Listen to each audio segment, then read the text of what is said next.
Right, I think we're live. Good evening, ladies and gentlemen. Welcome back to Alien Addict. As it's tradition, well, actually, the missus says I can't smoke in the lounge anymore. But as I'm off screen, I'm choking.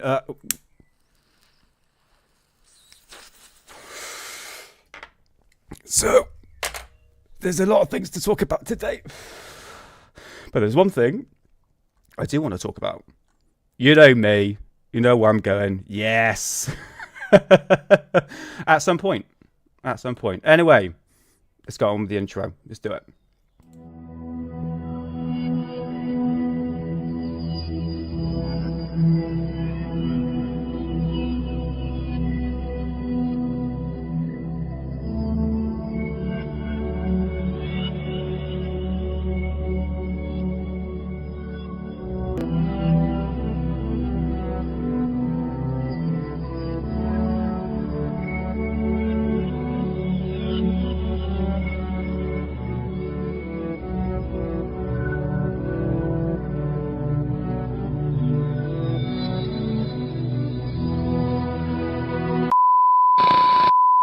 Do you reckon this guy is full of BS? I don't know. I never trust a guy where his head is the same shape as his neck.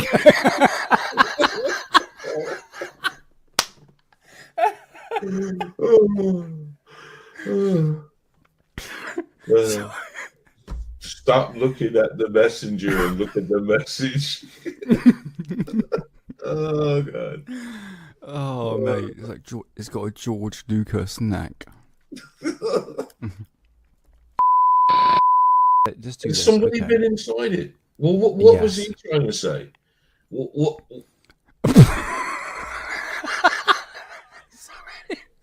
Sorry, hold on, I got Oh no way! Oh my god, this is funny. It's like a fat Hitler. I'm sorry, bring this up. He looks like who's that guy he's in ufology and he's got his hair Matt, is that his name's like Matt Laszlo? He's got his hair wonked to one side. Oh no! You found another net guy, man. What's going on with these things, man? That's like a cartoon. It's not real. Oh shit. Oh man, I fucking need a laugh. Jesus Christ. I so need a laugh. But that color is perfectly fitting him. How did he get that head in that sweater, man?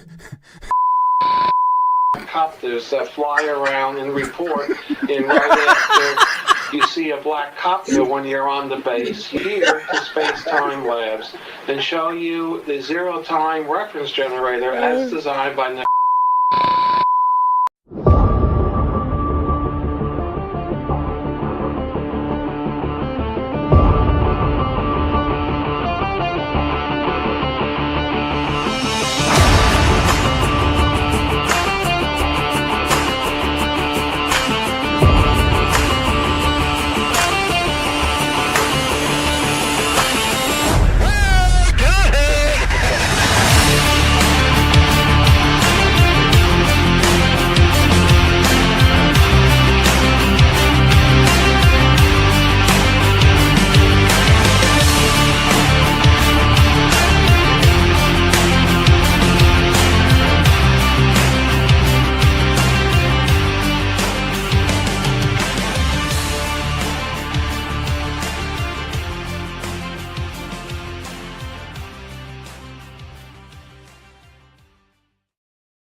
Oh god damn it. Hold on. For Christ's sake.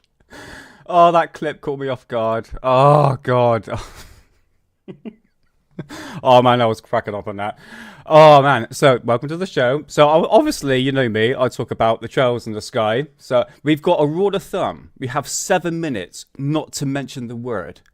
But I'm going to do it in accordance, basically.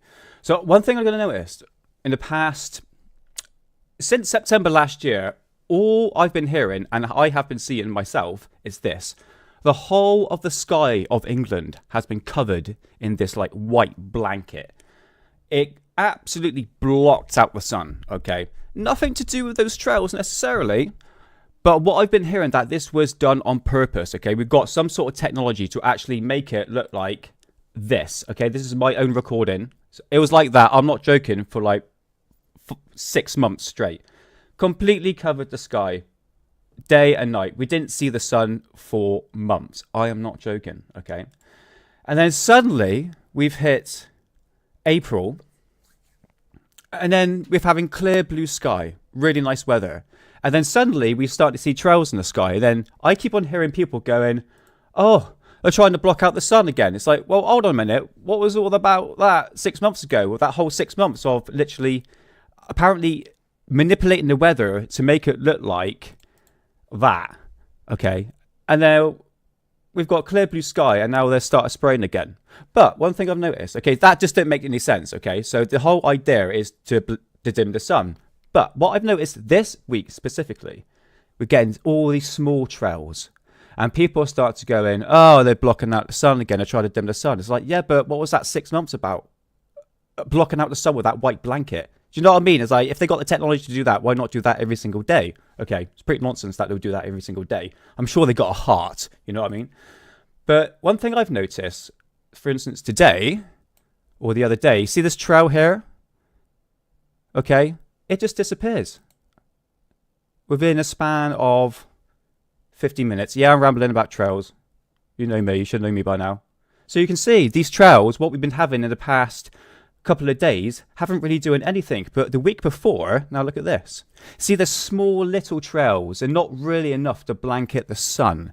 Do you know what I mean? This is what I do with my time lapse. I see the trails, I'm thinking, well, look, these trails are spreading out, but it's not really blocking out the sun. However, through my analysis of looking through my old vintage books on cloud formations, this white blanket, okay, can be blamed on the spraying. But from my analysis that I've done, like I'm saying, these white puffy clouds, which are called cirrus clouds, and these are a natural cloud, nothing to do with trails, okay?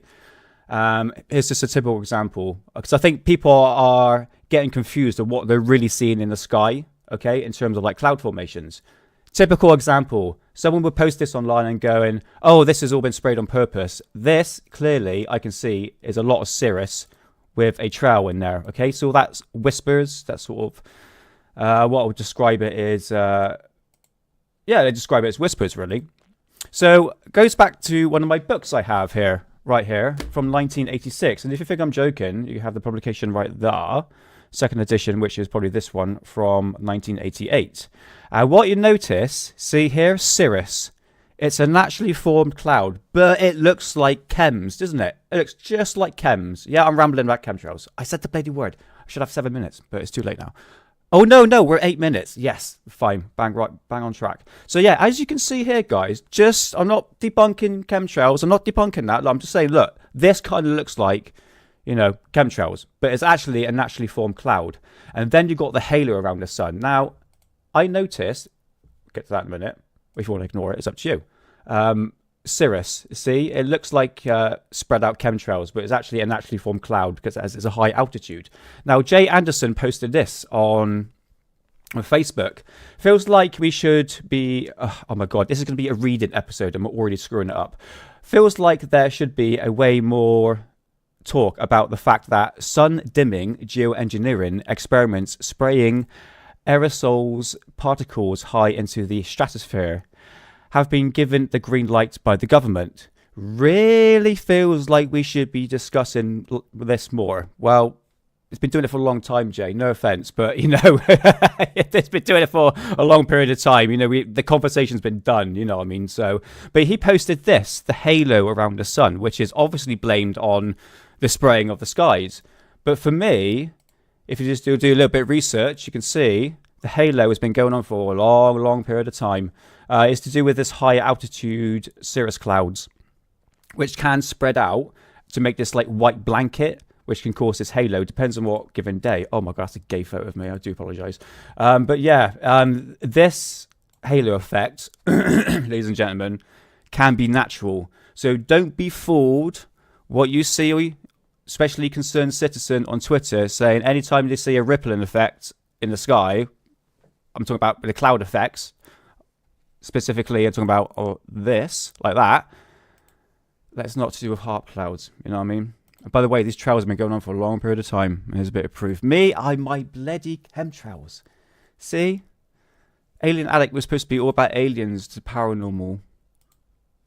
All things ufology. And I'm rambling about things that's probably fake and gay. We know it's not fake and gay, but you get the idea. Hey, Jose, how's it going, man? Yeah, you get to understand how I work the show. I don't necessarily go straight into ufology, so to speak. I do like a bit of chemtrails. Hey, Saki Paul, how's it going? Hi, Nick and chat. I'm praying for a mini ice age. That was the theory going back in the 1970s. I clearly remember. Well, I wasn't born back then, but plenty of video footage of that. How I would laugh. They would still be cracking on it as is to be the hottest yet. Dude, right. I'm going to show you something in a minute because it really pissed me off when I saw this. Let me just go through chat because I've been rambling non-stop. Rotary, how's it going, my man? DW, John Stokes. Oh my god. Oh, we've been experiencing some power cuts today, so if I go off, I will go back on. But I think it's all been sorted now. Bob Lazar, man, how's it going? Nice to see you. Oh dear, clown. Talking about Bob Lazar. I'm not. 1-2 Saxon, yeah, this one's for you, buddy. Yeah, I've got so many different information I'm going to show today on Nazi flying saucers. Part 1 of 2, and I'll get to that in a minute. Let me just go through chat one more time. I think that's everything. Oh, Science Evidence Fringe. How's it going, Mal? Corval's Cats. Welcome on in. Hope you're well. Anyone else in chat? I think She Pop Pop is there somewhere. If I miss anyone, doesn't mean I don't love you. Oh, Sandy J. How's it going? How's it all going? Right. I think that's everybody. Who's that twat? Get out of here, you. Right, so, first things first. So, today is all going to be about publications. You're going to go through all the publications I've got. But as I'm sort of pulling it into photographs, I really want to show you where the sources come from. It needs to be a part 2 series because I can talk for 6 hours and I don't really want to do that. So I split it up. Probably go for like an hour and a half because there are some new information on ufology. Lou Elizondo come out, you know, we had the new hearings and yada yada yada. You get the idea, you know, it's all fake and game bullshit. Excuse me. Like especially the photograph that was very much debunked. I got a wicked dry mouth, not because I 420 before the show, but But I want to go to a bit current, up to date, and see what you guys are saying on the matters that are happening at the moment in terms of disclosure. So yeah, this is going to be publications and books for today. So, oh, I got some ghost photos as well, some pretty good ones. I've been saving the good ones. It's been a couple of weeks since I presented anything. But I think before we do anything else, let's just do a recap for the people who missed last week's show. Let's just do a recap of last week, which I should do that one now. There we go. Okie dokie. So, Lou did a boo-boo. Once again, how embarrassing. I really don't understand how people can still believe everything this guy is saying. There we go. That's a better one. And take my bloody name off there as well. Is my name on there? There we go. Let's take that off. Yeah, I just don't get it. I really don't get it. How people think, how everything's going on so far. I want to talk about. I want to talk a bit after German flying saucers. But you are right, Bob Lazar. He definitely did another boo-boo. That's a phrase I haven't heard in a long time. So let's do a really brief catch-up, okay? So basically, what we're dealing with here is German flying discs, okay? Obviously, we're talking about how Naboo's real. This is going to be part 4. Part 3, part 4. So we're going to skip that, but we are dealing with this. These are turbine-driven aircraft that was built from 1941 to 1945, allegedly. Okay, so we're dealing with 3 models here. Where did it all start? Obviously, we're talking about Victor Schauberger. He worked for the Germans in the 1930s. So this is where the Third Reich was really coming to fruition. We were building up to World War II. And obviously the Germans were looking for new ways of creating technology, especially propulsion systems. And Victor Schauberger, developed the vortex spiral system, which I talked to death about on various episodes I've done on Alien Addict, which is basically like a water vortex, excuse me, which was how he would analyze water going down a river, obviously going over rocks and eventually create this spiral effect, which is where he get this basis of this vortex from. So he applied that notion and put it into an actual pattern to create this, which was a water purifier, but a device to actually fly as a propulsion system. He created this, which was called the Repulsion, that he developed in the exact date, because he made a couple of models. I think this was the first one, which was in mid to late 30s. Okay, so we're talking about probably before World War II. And this device here, as it's depicted, artist's depiction, as you can see that this was a device that looked very similar to a very traditional flying saucer from the 1960s. However, through further analysis, what this actually was a water vortex and suction. So it would basically, what we have copper tube in here, that was basically rotation is the main thing. As it will spin, it will create electrical charge, and eventually this device will actually take off and fly, allegedly. It hasn't been tested properly because this is an old model, so it'd be good to make a new model and see if it actually flew. But you can say that the Germans were definitely developing new type of propulsion systems, or at least experimenting with it, in the 1930s. Okay, so this is where it all began. Niels Christiansen was banged up in a jail in 1940s for espionage, and is obviously a German spy. He claims that he worked for a German flying saucer program in the 1940s. This is like 1941, I believe, from my right calculations. Yeah, happy 420. Absolutely. So yeah, what happened? He wanted his release from jail, which he was in Brazilian prison, and he said, "Well, basically, I can build you a flying saucer out of aluminium. It would cost you about 400 cruces, which is about $4 million in today's money, and this would basically get his freedom out of jail." This was during World War II as well, that he can create a flying saucer for the Brazilian. Obviously, they rejected him, and he remained in jail until his death. I believe he was released. Here's some newspaper articles on him, Niels Christiansen. So the main focus, obviously, from last show was these four scientists. To the left here, we have Rudolf Schriever. To the right, we have Rita Mithe. To the bottom left, we have Giuseppe Belluzzo. And obviously the question mark is Otto Hobbermore. I can't find a photograph of him. And what we're dealing with last week's show is 3 models, 1, 2, and 3, which is basically a turbine-driven aircraft, sort of. We'll get to that in a minute. But Giuseppe Belluzzo came forward in the 25th of March, 1950, saying that he built a flying saucer for the Germans.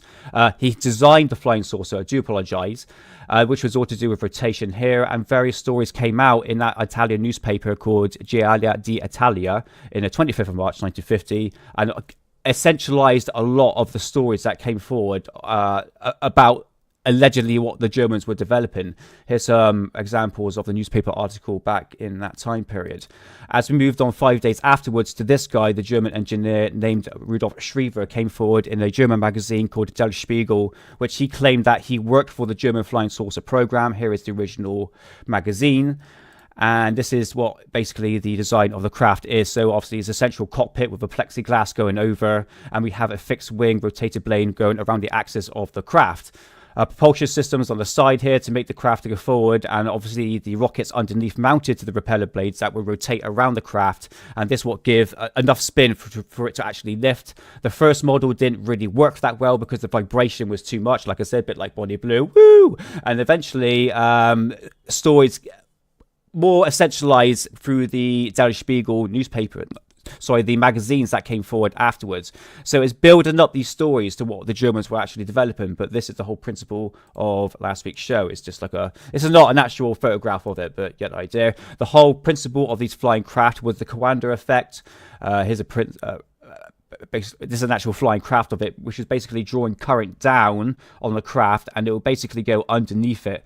There's plenty of videos of it if you check out last week's show. I'm just skipping ahead here on a lot of things. I think I screwed up a lot of things on this one. It was all a bit out of order, mate. You know what I mean? So here we go. Here are the craft. 1, 2, 3, V7, 3 models. Yeah, I don't want to bang on too much about this, to be honest. But just go watch the last live stream that I did on this. So yeah, let's just get into some publications because I don't want to take too much of your time, which requires me to read, which sucks. I'll do the best I can. What if AI would work? Not too sure. Right, let's do this. I think. Hey, Jamming Music Man, how's it going? How's it going, man? Welcome on in. Hope you're having a good day. So I think I showed this on the last week's episode. German Secret Weapons of World War II by Rudolf Lazar. Ooh, Mr. Lazar, is he a relative to you, mate? Obviously your surname's spelled different, but, you know, not there off, innit? So yeah, let's start off we're 20 minutes in. That's me rambling about bloody chemtrails. Okay. So this book here came out in the 1959. So this is one of the early examples of the publication of books that I've got. And it's saying here that flying saucers have been whirling around since 1947, suddenly turning up here and there, soaring and darting off again at unprecedented speeds with flames encirculating the rim of the saucer disk. They have been located by...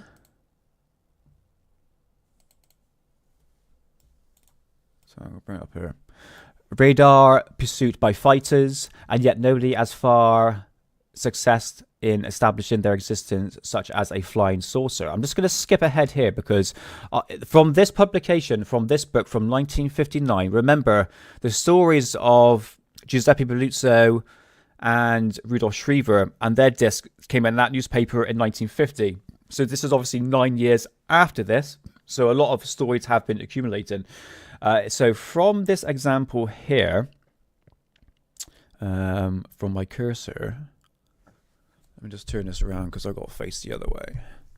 Okay, they have built and tested such near miraculous contraptions. Experts and collaborations in this work confirm that the first projects called flying discs were undertaken in 1941. The designs of the flying discs were drawn up by German expert. This would have been Rudolf Schriever, excuse me, guys, Otto Hobbermoor, Richard Methe, and Italian Belluzzo. Okay, so Giuseppe Belluzzo, we have all four scientists there in 1959. So in one way, we're kind of going through the timeline of publications here. So this is the earliest one so far. So we have the four scientists involved with this. And it was saying here, shows a wide this is where it gets a bit different. Okay, the first model was built by Rudolf Schriever, and then the second model was built by Mark G. How's it going, man? Mark G, did you build those flying saucers? Welcome in, man. How's it going? So 1941, you had Rudolf Schriever built the first model. The second model, Otto Hobbermoor, came into this. And then the V7, which was that discus craft, that was built by all four scientists, which is mentioned here. But from this publication, it's saying that the other scientists, which would have been Giuseppe Belluzzo and Richard Methe, they built a different craft. Okay, so you're having a different types of prototypes now. And this is where it gets really complicated. We got fake and gay again. Do you know what? I love saying that now. It's nice. That's it's been broken. We can actually say it now. And if it offends people, well, that's a them problem, Mark, isn't it, man? So if I'm continuing from here, it's saying Hobbermoor and Schriever chose a wide surface ring rotating around the fixed cupola-shaped cockpit. The ring consists of adjustable wing discs, such could be brought into appropriate position for the takeoff or horizontal flight. Methe developed a discus-shaped plate in the diameter of 42 meters, excuse me, in which adjustable jets were inserted. Okay, so what I'm going through here is the details now. We're going to see from these publications what they're saying, what these discs how big they were, what was the meters, the size of it, how they flew. So we go into the like nitty and gritty today, if I read it properly. So here we go. Here, so again, so Schriever and Hobomel, who worked in Prague, took off the first flying disc in February of the 14th, 1945. Okay, so we have some discrepancies right here, because the first flying disc, I thought, according to Rudolf Schriever in Der Spiegel magazine in 1950, that it actually took off in 1942. And so did Giuseppe Belluzzo, that the first flying disc took off in 1942, not 1945. But what I've been told, what I've been read, that the fact that the V7 took off in February 14th, 1945, okay, which was the last flying saucer, the last flying disc that they created. I could get some photographs on it, but it's going to complicate things a bit more, to be honest with you.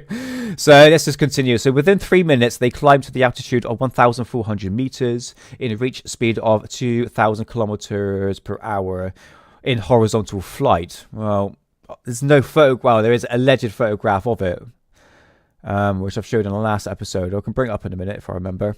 This was intended ultimately to achieve speeds of 4,000 kilometers per hour. Extensive oh my god, bloody hell.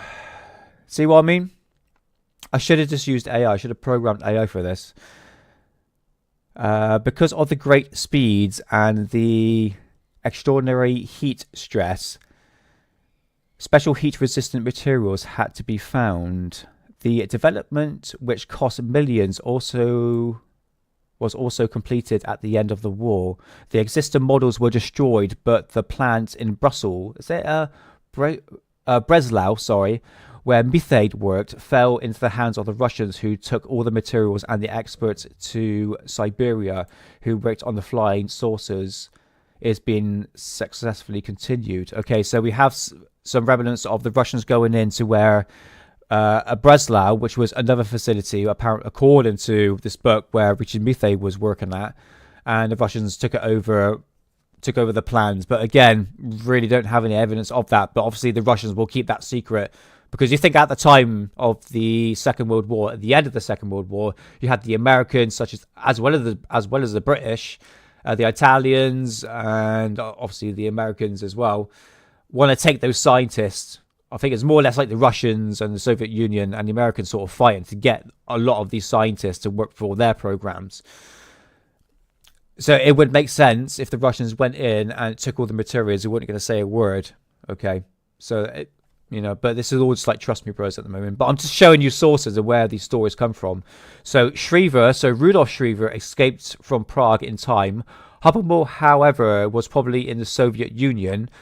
Not too sure on that one. There is nothing known of his fate. Former designer Methane, so this was Richard Methane, is in the United States as far as I know, building the flying saucer for the United States, Canada, and AV Roseworks. Okay, right. This is the V9 Avro car program. You remember that donut-shaped craft that just bubbled? So, going back from my research, even before then, it's saying here that Richard Methane did work for the Americans, but there really is no evidence to actually even existed. Okay, so the flying saucer shaped so far observed stated to have the diameter of 16, 42, 45, and 75 meters. Reaches the speeds of 7,000 kilometers per hour. In 1952, flying saucers were definitely established over Korea, and the press report said that they were seen also during the NATO maneuvers in whatever that is in autumn of 1954. It can no longer be disputed that flying saucers exist, but the fact that they exist is still being denied. Well, yeah, it's just like this is 1959 we're talking about here, partly in the America because United States development to have not progressed far enough to match the Soviet Union's.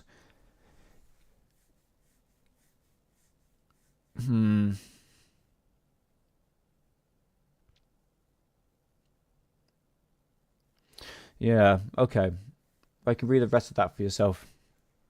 I'm just reserving my my reading skills. But yeah, but as you can see, from 1959, we can see right here we have one of the first publications on German flying discs in a book. And bear in mind, I have been researching high in heavens for this. I am not joking. I'm not just sticking to eBay. I stick to whistleblowers are retarded. Yeah, honestly, mate, the new one that came out, I ain't even followed it. I think it's on my Twitter, which I'm going to bring up later on. But we'll talk about UFOs, mate, a little bit. I'll just get this out the way. I've got a lot to talk about. But yeah, I don't want to spend too much time, as we've got like 3 parts of this. So yeah, I totally agree with you, mate. So here we have another design, okay, of the flying disc.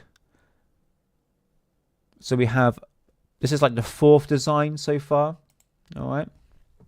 So this is the big one, all right? I have got such a dry mouth. Let me just catch up with chat. Let me just go back. I think I said hello, Jamin. How's it going, man? Oh, it's 3rd cousin. That's good to know.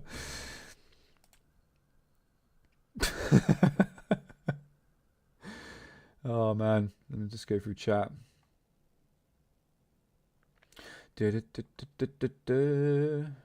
StreamYard is being extremely weird today.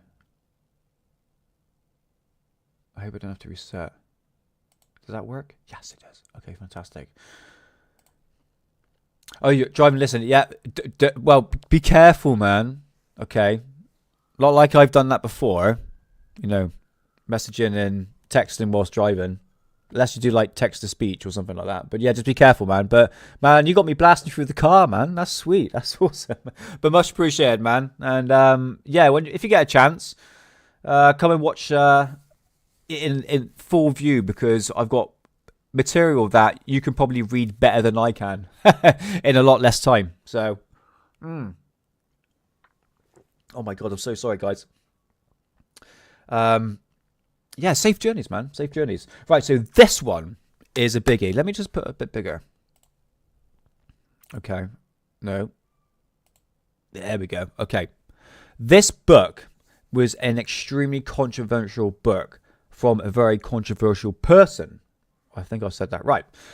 This is from 1974, called UFO'S, Nazi Secret Weapon, by Mathern Frederick. Can you hear that? I got foxes fighting in the garden again. It sounds like kids like screaming and shouting. It's horrifying. Yeah, this wasn't written by Matthew Frederick, whatever his name is. It's actually Ernest Zudel. Now, Ernest Zudel was a very controversial person. In fact, No, let's just concentrate on this. So the guy, you can find various videos on this guy, okay? He had a book publication company in Toronto, Canada, called Samizdat Publishers. And the publishing company actually put out a lot of like Holocaust denying stuff. Yeah, if you give me a fact check for that one, YouTube, you screw yourself. And also kind of putting Hitler in a more light-hearted way. Like I said, very controversial books he was bringing out, and I believe he was actually banged up in jail at some point, and his publishing company actually went under. There's the whole backstory to the guy itself. I know he's just very controversial, but this book, which is, well, I don't matter, it's on screen anyway. This is obviously the original book. I've got the re-copy of it, which says a different story at the end, okay? But this is the original one, okay, from 1974. This is a lot of where the baseline of the German flying saucers is going to come from, okay? Because the guy is such a controversial figure, you go, right, shall I take what he's saying into consideration, into fact? Where is he getting the stories coming, where the stories are coming from? I'm so sorry, guys, my throat. Looking terrible. It's where is he getting the stories from? Like I said on the last episode, where you're getting information from, who's giving it, and why you're getting it. Okay. Like I said, because he's so controversial, I have to take things with a pinch of salt. But I know the backtrack before 1970s of German flying discs being talked about in various newspapers and magazines. I know the story of that. So let's see what Ernest Zudel is saying. A lot of the book talks about Antarctica at the time. So you're talking about the first stories of an underground base in Antarctica, which we call would be Station 211. And it's not Station 211. It's actually, back then, was called Base X. Okay, this is back in the 1970s. This is like the underground facility we're talking about here in Antarctica. Sorry, guys, if I missed in chat. I will catch up with you guys. Honestly, it's been it's a tricky one to get everything sorted. But yeah, as you can see here. So a German had UFOs as early as 1940. Okay. We have a photograph proof of the existence of flying prototype models. Okay, so I'm going to show you the photographs that he is presenting. Reproduced here are two photographs of two different UFOs designs, both operating on a electromagnetic propulsion method of Victor Schauberger. See what I'm talking about? This is where it all gets a bit jumbled and it all mixed bag at the moment. Also the inventor of implosion motor, and produced by, oh my god, Carl firm in Vienna, which was part of Greater German Reich. Okay, let's go through here. So, Germans had UFOs, if we presume they're flying discs, like we're seeing here, as early as 1940. Okay, yep, there's been rumours about that. Tick. We found photographs of their existence. If you're saying that is, I'll get to that in a minute. So it's saying that these flying discs was operated by the electromagnetic propulsion method of Victor Schauberger. How many times? Hey, John P. How's it going, brother? Welcome on in, man. How's it going? Hope you're having a good day, brother. So, basically, as I talked about, Victor Schauberger is all about his implosion theory, which was using air and water. Okay, it wasn't a anti-gravity flying disc. Okay, it wasn't a electromagnetic propulsion. Okay, it was using an implosion water vortex, and I think because the repulsing was new at the time, or close, because it came out in the 1950s, I believe. The real publication of the repulsing device from Victor Schauberger came out in 1950. So a lot of people didn't really know. Oh, God. Mark G. Yeah, I've been there before, mate. So yeah, when you weigh it up in between, you go, well, it doesn't really make sense. Again, this wasn't an anti-gravity flying disc. This was using water it was using air suction for it as an implosion theory. Like, implosion is basically suction, okay? So I wouldn't necessarily say it's a electromagnetic... I guess you could. It depends on what term he's putting it in. Because if you look here, you've seen the photographs of the flying discs, okay? Below and reproduced a series of actual photographs of the UFOs photographed in flight over New Jersey in 1958 by George J. Stock of Pasica, whatever. Yes, this was... I'll tell you what.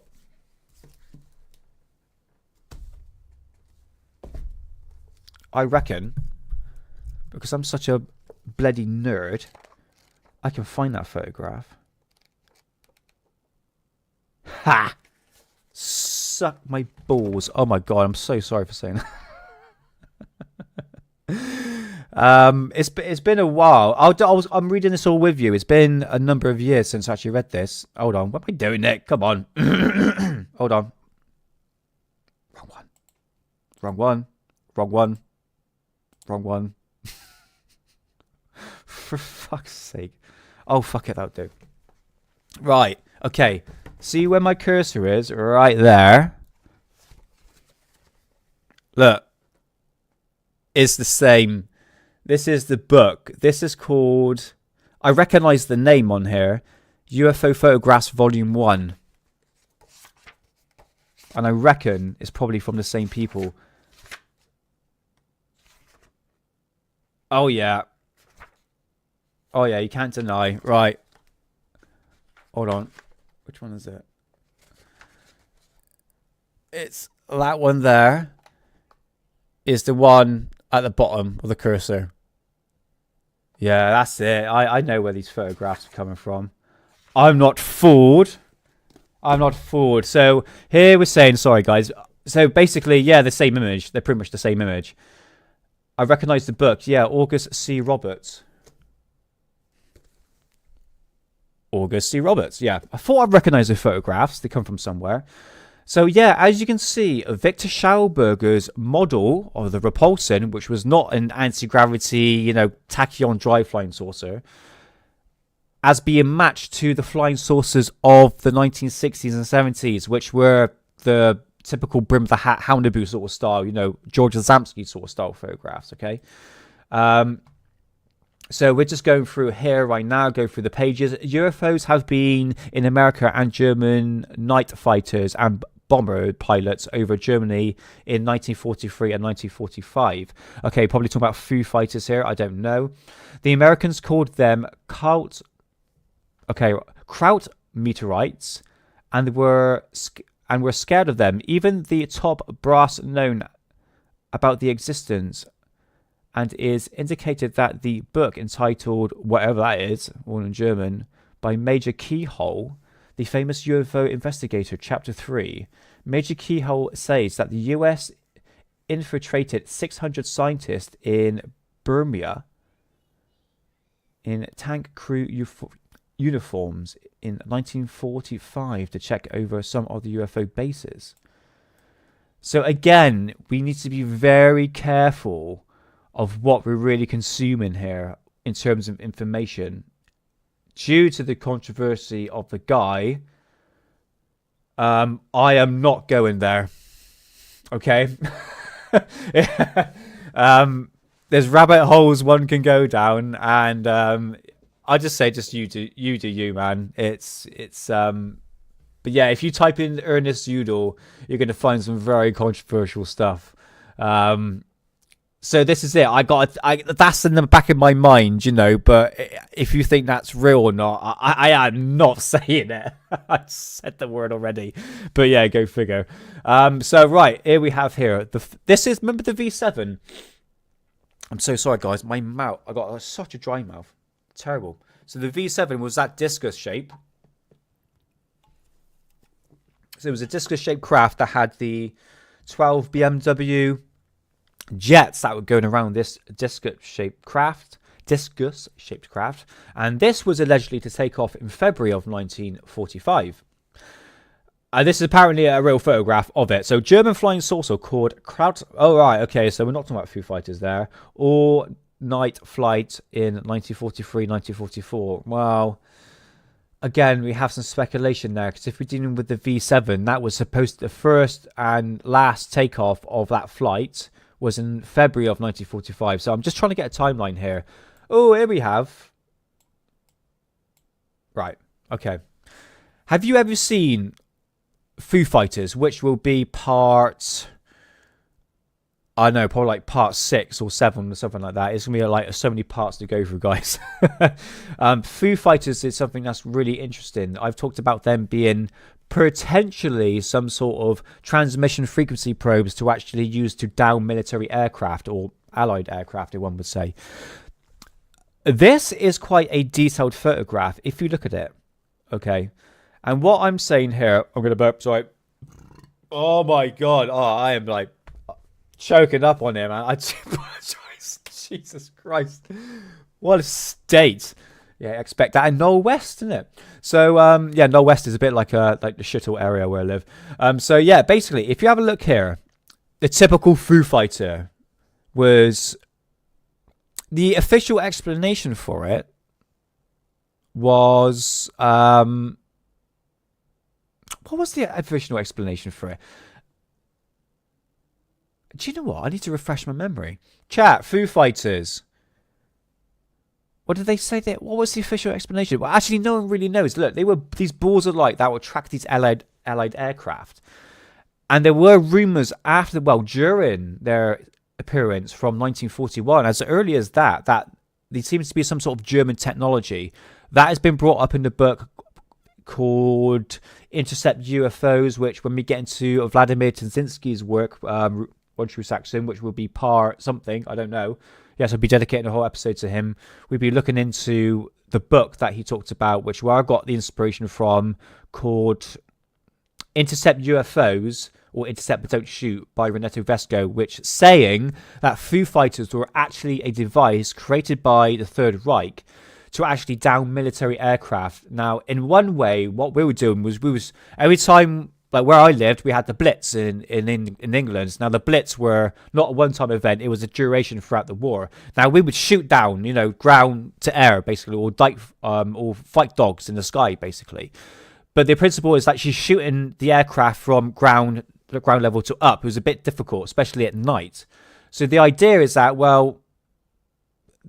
obviously we were bombing Germany, the England and the Americans were bombing Germany. So the Germans created this device, which, according to some rumors, that looked like a tortoise shell that had like 3 legs.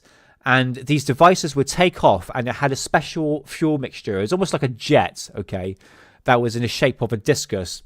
Okay, we're dealing with rotation again here. And what will happen, once it gets to a certain atmosphere, it will actually glow. And this is where these sightings of these Foo Fighters glow like a ball, is because the fuel mixture, like they had this additive that was added to the actual device. And that is actually backed up in a document, which we'll get to Foo Fighters when we get to it. So there's some speculation what these actually were. But if we have a look at this, the Foo Fighter device, if we're going by that principle, can actually break the sound barrier. Now, if you've seen an aircraft, when it breaks the sound barrier, it creates like a circle effect around the craft. What's this?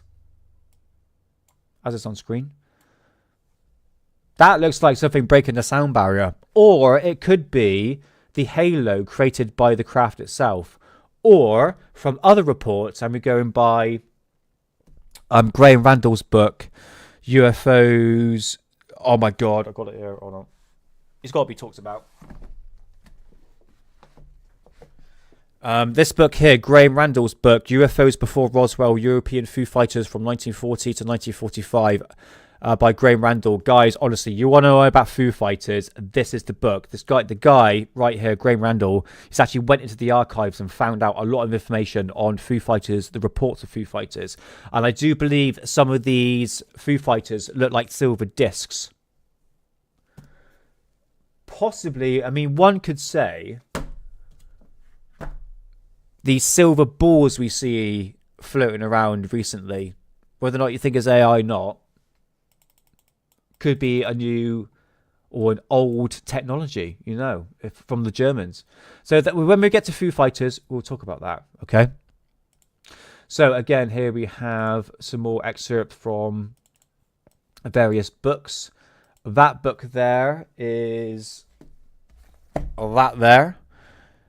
And it's all in Dutch. And I can't translate it to anything. And these were more rumours coming forward that, oh my god, we're coming up to an hour. We haven't got like halfway, not even halfway through. I'm going to be honest with you guys. I'm going to go through a couple of publications. We're going to talk about UFOs and stuff, but I would really like to use AI voice for this. I can't stand when I'm reading and I listen to myself when I read. It's so fucking bad. And I thought, do you know what? Let's just get this one done. I'm just self-conscious like that. And I know I'm a bad reader, but I'd rather just use AI. Now I've got the tools for it. So I'll probably work that in.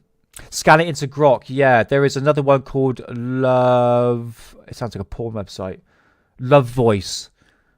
And that's a really good one. I did use that in the past. But yes, I'm going to do that.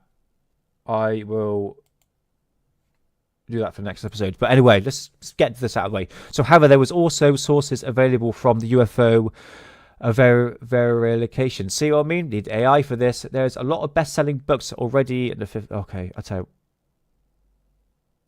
Okay, let's skip this one. Okay, so it's saying here, Rudolf Lazar, which was the first publication that I showed you, that is in here. Let's skip forward to... Yeah, this right here was in the book, but that is actually from the first book I showed you, from Rudolf Lazar books that I showed you. So we can skip that. Let's put them a bit bigger. Whee! Okay. Okay, let's have a little look here.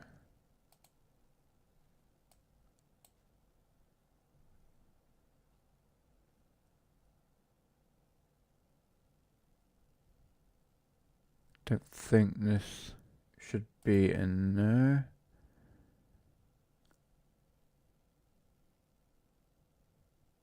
Okay, no, that was right.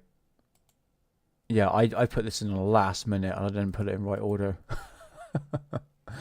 Okay, so it's saying here, most people interested in the UFO phenomena known as Reinhold Schmidt story. So we will only summarize here that he was an American, born in America, but who could also speak some German, which his parents had taught him. He had stated that he was taken into a flying saucer on several occasions, and actually taken for rides as far away as the poles. Sure, why not? The crew spoke German and behaved like German soldiers, certainly in remarkable story. The crew leader claimed he was from another, I guess, planet, it was. From another planet, which could certainly be true, as it could mean that Germans have inhabited other planets. Okay, so we have stories again saying that the Germans went into these flying discs, could actually go to other planets, when we get to that in a minute. However, we do have a sketch of the flying saucer where he was taken up in. Certainly resembles a German UFO that follows. 1952 Prince of Accounts. Okay.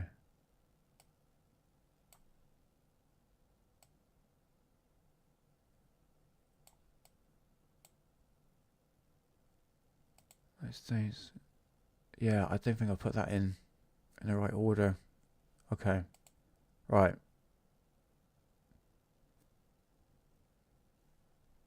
So sorry, guys. I think I got this wrong. Okay, let's just read this bit. And then we'll move on. So we must turn our attentions to another man who has been closely linked to a German UFO story, Victor Schauberger. Okay, that's the repulsion device creator. Reproduced here is a photograph of two of his electromagnetic powered flying hats, and such photographs that show how strictly similar they are to the actual UFOs photographed flying over the United States. Victor Schauberger lived in some years in the United States, which is true, after the war, very true, where he was reported to be working on a UFO project. Yes, that is actually true. He actually went to, I believe it was Texas, and he was working in a laboratory to actually reproduce the repulsion device, okay? Apparently he was well financed and supported by a group of mysterious but obviously wealthy people. He received a wild publicity in the mid 1950s when he first published his work on implosion instead of explosion, which is the concept of revolutionary, saying that no nuclear fission, but nuclear fusion. Oh, fucking whatever. Is the way of the future. His articles were generally discussed. I knew this was going to be shit. I knew this. I said I should never bloody read. I was dreading this episode. So obviously he was taken into Chicago and he vanished, but his battered body was found, and he was also fucking hell. Do you know what? No, I'm fucking done. I am done with reading. I can't. I knew this was going to happen. I thought, do you know what? Should I program everything? Guys, I am so sorry to the 15 people who are watching this live. I am so sorry. I'm going to use AI. I'm going to program everything. Let's just go through this. So it just gives you like a rough idea of basically the stories that are coming out, because this is that book. What I'm showing you right here is where a lot of the stories of what the German flying discs were talking about, and it keeps them going over for the next decades, which is the books and publications I want to show you. So here we have the models once again, but what I've noticed with this book, Ernest Zudor is adding all these extra bits of UFO photographs into it, comparing it to the models or the artist impression models of the flying disc created by the Germans. So you see what I mean here is starting to blend a lot of stuff in that doesn't really have any validity to it. So obviously we're talking about model 1 here, sod that, again AI that shit. Model 2. So again we have another artist impression, alright? Many different artist impressions of this. And eventually, like I was talking about, this is the V7. This was allegedly took off in 1945, on February the 14th, 1945. And it's talking about Paluzzo, Shriver, Methane, Discus. And this is often the Model 3. And you can see, look, he's adding photographs once again that look like the V7 program flying disc. That we'll get to the Houndavoo, because that looks like a Houndavoo flying saucer, in my opinion. And here's some various articles that are shown in here, that are basically, again, saying, look, these photographs of UFOs we've seen in the skies in America kind of look like these German flying discs, and that's where the comparisons come into fruition here, all right? Yeah, so if I just sort of show you what I mean by that. Look. Okay. Let's just get one thing straight here. Okay, that's fake as fuck. Oh my god. Yeah, some of these photographs, when you look at them in the 1960s, they've got a certain style to it, don't they? They definitely have a certain style. Yeah, one of them actually produces like a trail. But who can say that these are real? What? Right, come on.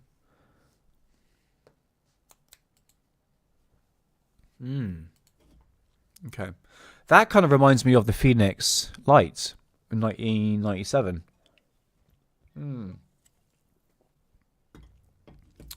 Yeah. But should we just do this one? Yeah, let's do this one. So this is from 1960s. This is from, actually, tell you what. To get the collect date on this one, it's quite an important one. Publication that came out in, let's go back. Ooh, 1960. We're going all the way back to 1960. So this is the year after the first book I showed you. We Want You, Is Hitler Alive? Okay, by Michael X. And this publication came out in Canada, I believe. And it's only a very small publication that is showing you right here. And what we're going to deal with, it was dealing with like where Hitler went. Obviously, I'm one to believe that he buggered off somewhere else, because let's just face it, look, the Germans were well-planned people, you know, the well-planners, so to speak. So I'm pretty sure all the people head up in the Third Reich, like Hans Kammler, Martin Bormann, Hitler himself, you know, had an escape plan. Himmler, I don't know, I think he was more or less seen as a madman, as he was more or less into the occult. So he was looked a little bit different. But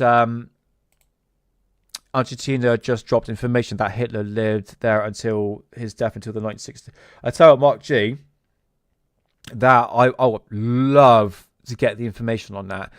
If you can, I hate to give you homework, buddy, but if you've got anything linked up to that, because I did hear stories coming out from Argentina saying they were going to release a lot of documents in regards of World War II.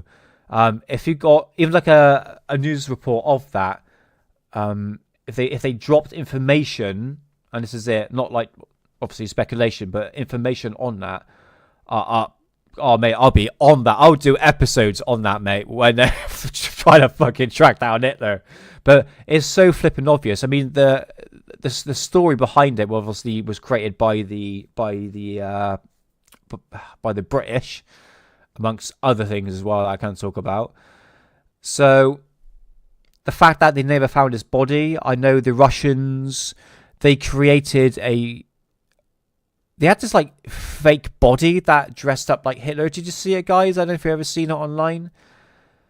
But there's really is no evidence that he died in the bunker.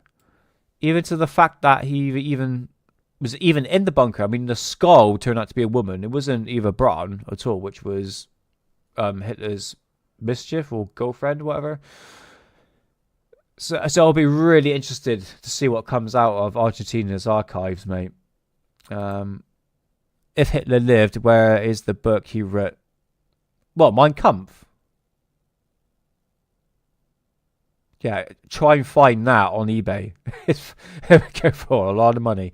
I don't know. I mean, there's various speculations of what happened after the war. Actually, me and the missus were watching a TV program. I think it was on either Netflix or Amazon. It was called Hunters, and I can't remember. It was pretty good. But there was at the end scene where some American spy was captive in Argentina, and he's sitting at a dinner table, and there's all these blonde children, blue-haired blonde children, sat at the table, and then this woman is sat there, and then suddenly this old man walks up, and obviously he sits down, and then it's flipping Hitler. So yeah, this is obviously like 1970s at that point, you know. So yeah, really interested to see what comes out of that. Hey Benjamin Manning, how's it going, brother? I got hold of The Grey Wolf, the book of Hitler's escape. Oh right, is that what you were talking about, Mark G? Is that I tell you what, what's it called? The Grey Wolf. I mean, I'm just going to write this down, because I'd love to get a copy of that. So is that speculation that Hitler wrote that? Grey Wolf. Oh right. Oh right. Okay. No, my bad. The power of the internet, guys, you know, saves me looking like a right dickhead. The Grey Wolf, The Escape of Adolf Hitler. Okay, mate. All right. By author Simon Dalston. Oh, okay. Came out in 2011. All right, man. If you think it's worth a read, I'll add that to my collection, because I mean, I know you guys know me. I love my books. I think books are very, I would say like old school. Well, yeah, they are old school, but I think it needs to become more into fashion. A bit like vinyl, a bit like tape, a bit like VHS tapes now. Everyone's like, the old vintage stuff is starting to come back. I watched a program about the Adolf Hitler escape. I think it was on Channel 4. Eyewitness in Argentina seen him. Yeah, there were various speculation. I mean, you think, yeah, if you're going by, I mean, I don't see he's going to be seen like straight away after the war. So if we're going by like 1970s, which I believe when he died, which would have been 20 odd years after the war, 30 years, so to speak.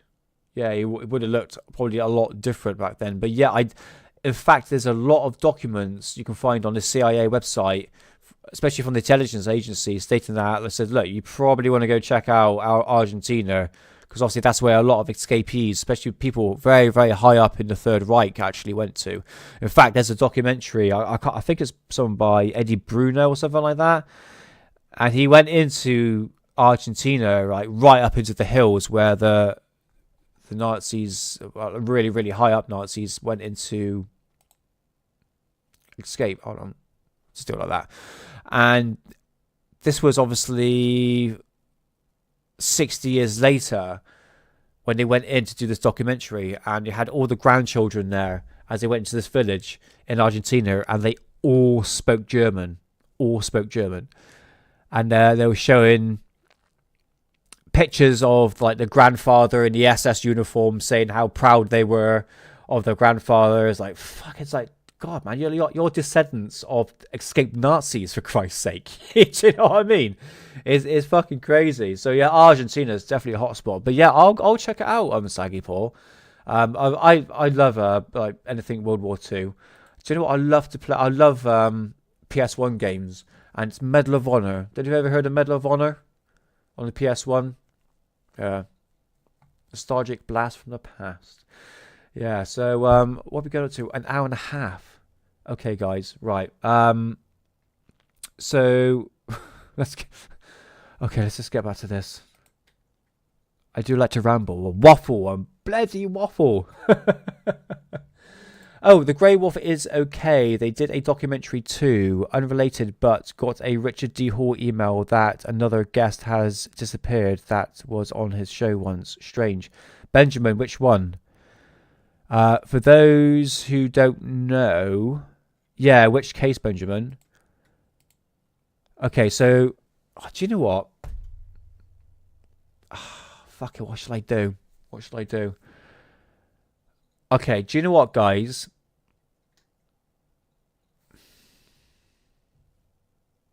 No, let's get this out of the way because I want to catch on to what Benjamin's saying about Richard D. Hall, because I want to talk about something a bit different because I fucking hate reading. I'm just going to give you the gist of what this is, okay? So this is all about Victor Schauberger, okay? This is obviously in 1960. It was very new and what was going on at the time. Hold on, I'm just going to take that comment off just for the moment, just to show you basically what we're dealing with here. So 1960, the repulsing has been put forward that Schauberger's experimental model of a flying saucer made of copper, which it was, built in 1940 in Vienna. Okay, so this is probably his last model, the first model that he built. In the June of 1957 issue of Uranus, editor, blah, blah, blah, blah, wrote, engineer Victor Schauberger of the Biological Institute of Blethitha, well known for his golden plough, body blue. His water purification system is reported to have produced and flown as far back as 1940 hat or bell-shaped craft, presumably a model size made of copper, utilizing diamagnetism. And reference to this is Mr. Stevens' book Flying Saucer over South Africa. Note that carefully. Produced and flown in 1940, where? In Germany. And during the very time Adolf Hitler was in power, which is true. We can safely assume that the Führer Secret Service agents, who didn't miss a trick, were fully aware of the engineer Victor Schauberger's famous inventions of a silent UFO. And here we have those photographs I showed you from Photograph Volume 1, which was from Rendell Stevens. And here we have here. So again, we are literally having stories. I mean, this is before the controversial book that came out, which would have been 14 years later. This is 1960, and that book came out in 1964. Okay, so I think a lot of that was taken out and reprinted in this book. So as you can see, Victor Schauberger's repulsing device was being pinpointed as UFO seen in the sky in America. Okay, and here is some more stuff that is all to do, and we're gonna cancel that out and put me on screen. I want to talk about Richard D. Hall. Okay, listen, guys, I am so sorry. Do you know how many photographs I've got? It's 120, and I just gone through 23. Okay, so it just shows you how much I want to give you the sources, my sources, and where I'm getting my information from. Okay, so you can go get the books and the publications for yourself. So it's not just like trust me, bro. I'll just trust Nancy Nick. He's like, no. Oh, here's the publications here, so you can do the research for yourself. And I'm literally just going to shove it right in your face. But the thing is, mate, it's, hey, Moody, how's it going, man? You've just missed the worst part of the show. Bad reading. It was terrible. And I decided to cancel all that shit and talk about UFOs and stuff, about something different. And I'm going to use AI voice for next week's show. So this is going to be part 1 of 4 of publications and books. Fuck's sake. I knew that was going to happen. I knew that was going to happen. It's way cool, Nick. We love Richard D. Hall stuff. Yeah, okay. Yeah, I love the guy. I'm going to show you something. Something that gives me warmth to my heart. I'm at the stage now where I've got to take a step back from conspiracies, okay? The deep rabbit holes. I might just dab my toe in, like, in and out, okay? But I think overall, I really do need to take a step back, because it's been a very long time since I've been in this sort of community, since 2008. And back in 2008, Richard D. Hall. I know Richard D. Hall when he first came on the scene, when he first had his website, which was called. It wasn't called Richard D. Hall. It's called something different. But I'm going to show you something, right? I mean, I look at this now and I go, how the hell did they get away with it? Okay. Hold on. Fuck it, mate. It's bad, mate. I too critique myself. Do you know what I mean, Mark G? I got such low self-esteem, and when I listen back to see how I read, I'm like, do you know what? I can't stand when I mess up words and all that. If the tool of AI is there, and I know it is, I would just rather do that, because I've got some really lengthy stuff to talk about, and I'd rather just have an AI just. It might sound a bit boring and dreary, but at least it'd be a bit more coherent. Do you know what I mean, Mark? You know, but no, I appreciate it, man. It's just I'm full blown retarded. You know what I mean? Let's have a look here. Burma and Blanket, they appeared to have been murdered. Richard D. Hall's guest wrote a song about musical mind control on my channel. I partly inspired a brilliant, also vanished guest. Bourbon and Blanket. Sheepopop. Do they ring a bell?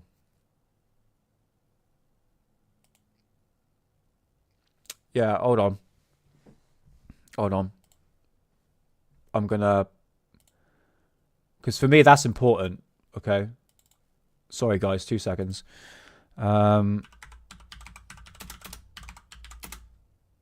Because back in the day, I will play this in a minute. I'm going to explain what I'm about to show you, okay? Because this was something...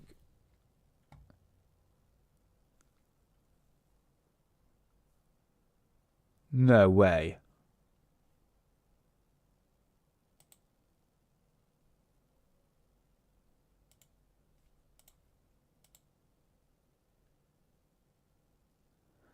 That was back in 2023, right? Benjamin. Burma Blackman has died in the house fire. I remember that one. Is the other one died as well? Burma and Blanket. Yeah, I think I saw that.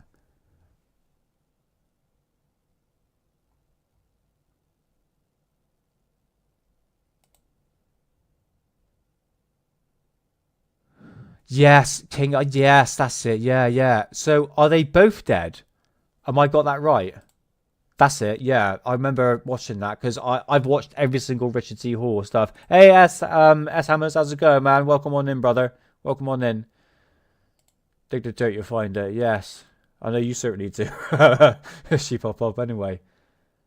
Right. Satan. Hello, governor. Really sad they were sacrificed for their lives. Bloody hell. I'm on Richard D. Hall's website at the moment.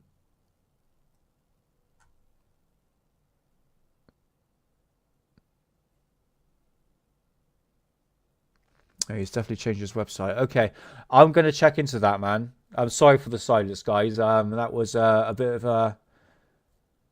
of a shock, because, you know, Richard D. Hall for me has always been really... yes, they are both dead, bloody hell. Really, the same thing. Now, call me a conspiracy theorist, Benjamin, but I think something is a bit odd about that. Okay, well, I'll tell you what. I've got that up on my my links there, so I can do a bit of research into that.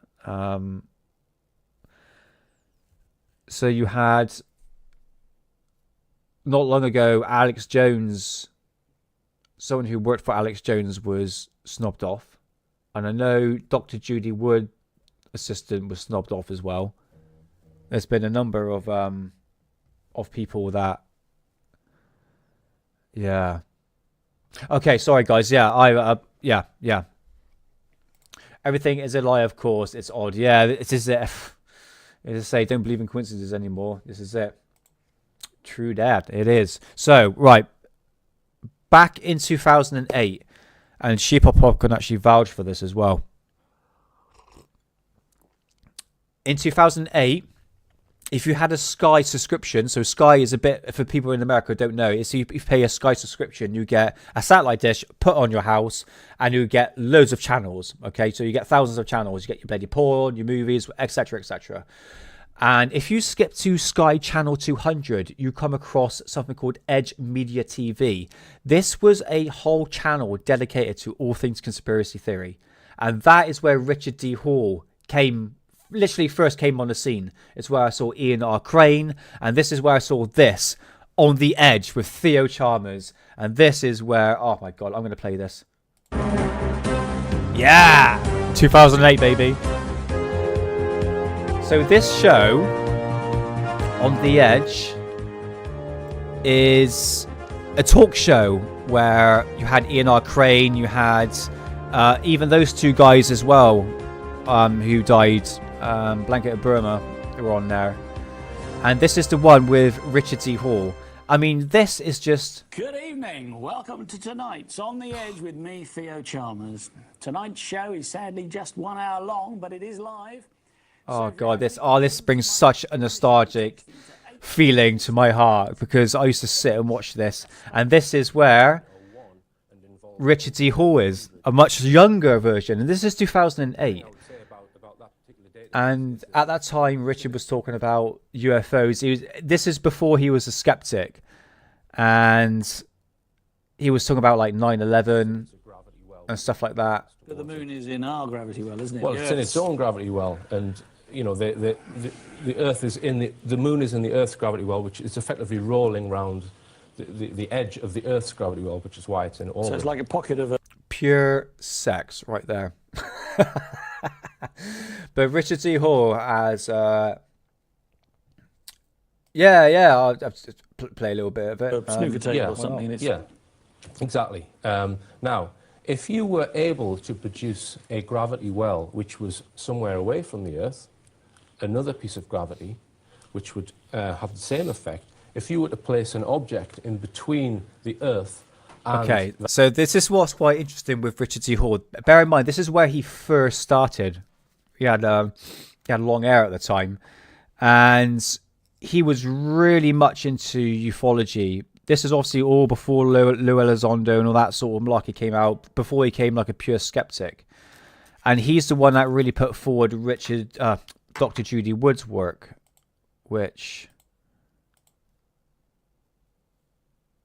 Oh, that's where he was talking about David Cameron in about UFOs. That, in the past, electromagnetism and gravity were thought to be two completely mutually exclusive Okay, but there's one thing I might have stolen from this program. Listen. It's on every Thursday at 7 p.m. and repeated on Sundays at 6:30 p.m. Listen. If you've enjoyed this show, please tell all your friends. Next week we'll be back with yet another exciting show that might even change your life. Okay, guys, I've got to admit it. You know my outro. Until then, remember, they're watching you, watching us, watching them. Cheerio. Cheerio, thanks, Theo. You can see where I got my outro from. Yeah, this is unthinkable these days. To have a channel with Richard D. Hall, you had flipping David Icke, Zeitgeist, Loose Change, every single 9/11 documentary.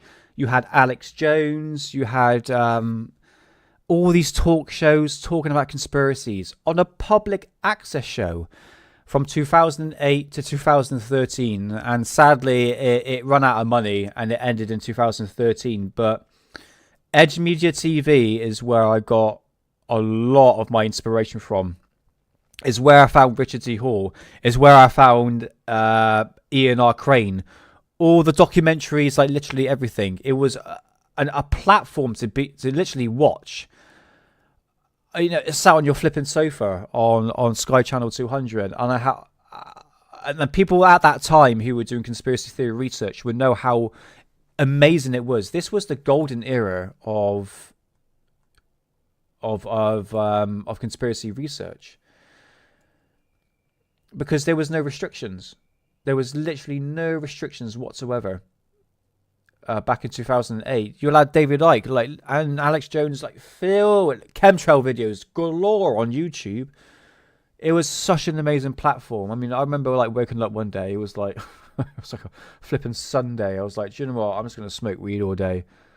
And I pulled up YouTube and I was like watching Alex Jones. No, it was watching David Icke walk around London, picking out all the symbolisms and stuff like that. It was such a great time. And then I met my missus and I sort of come off a little bit and I was going back and forth. And then it was about 2016, I noticed that a lot of videos started to get shadow banned. Well, it's not really shadow banned. It's the censorship starting to come into fruition compared to what it is now, where the algorithms are really playing a massive part in judging and what you are basically seeing. Okay, I'm going to call you Sensei because that's the only word I can say. Origami,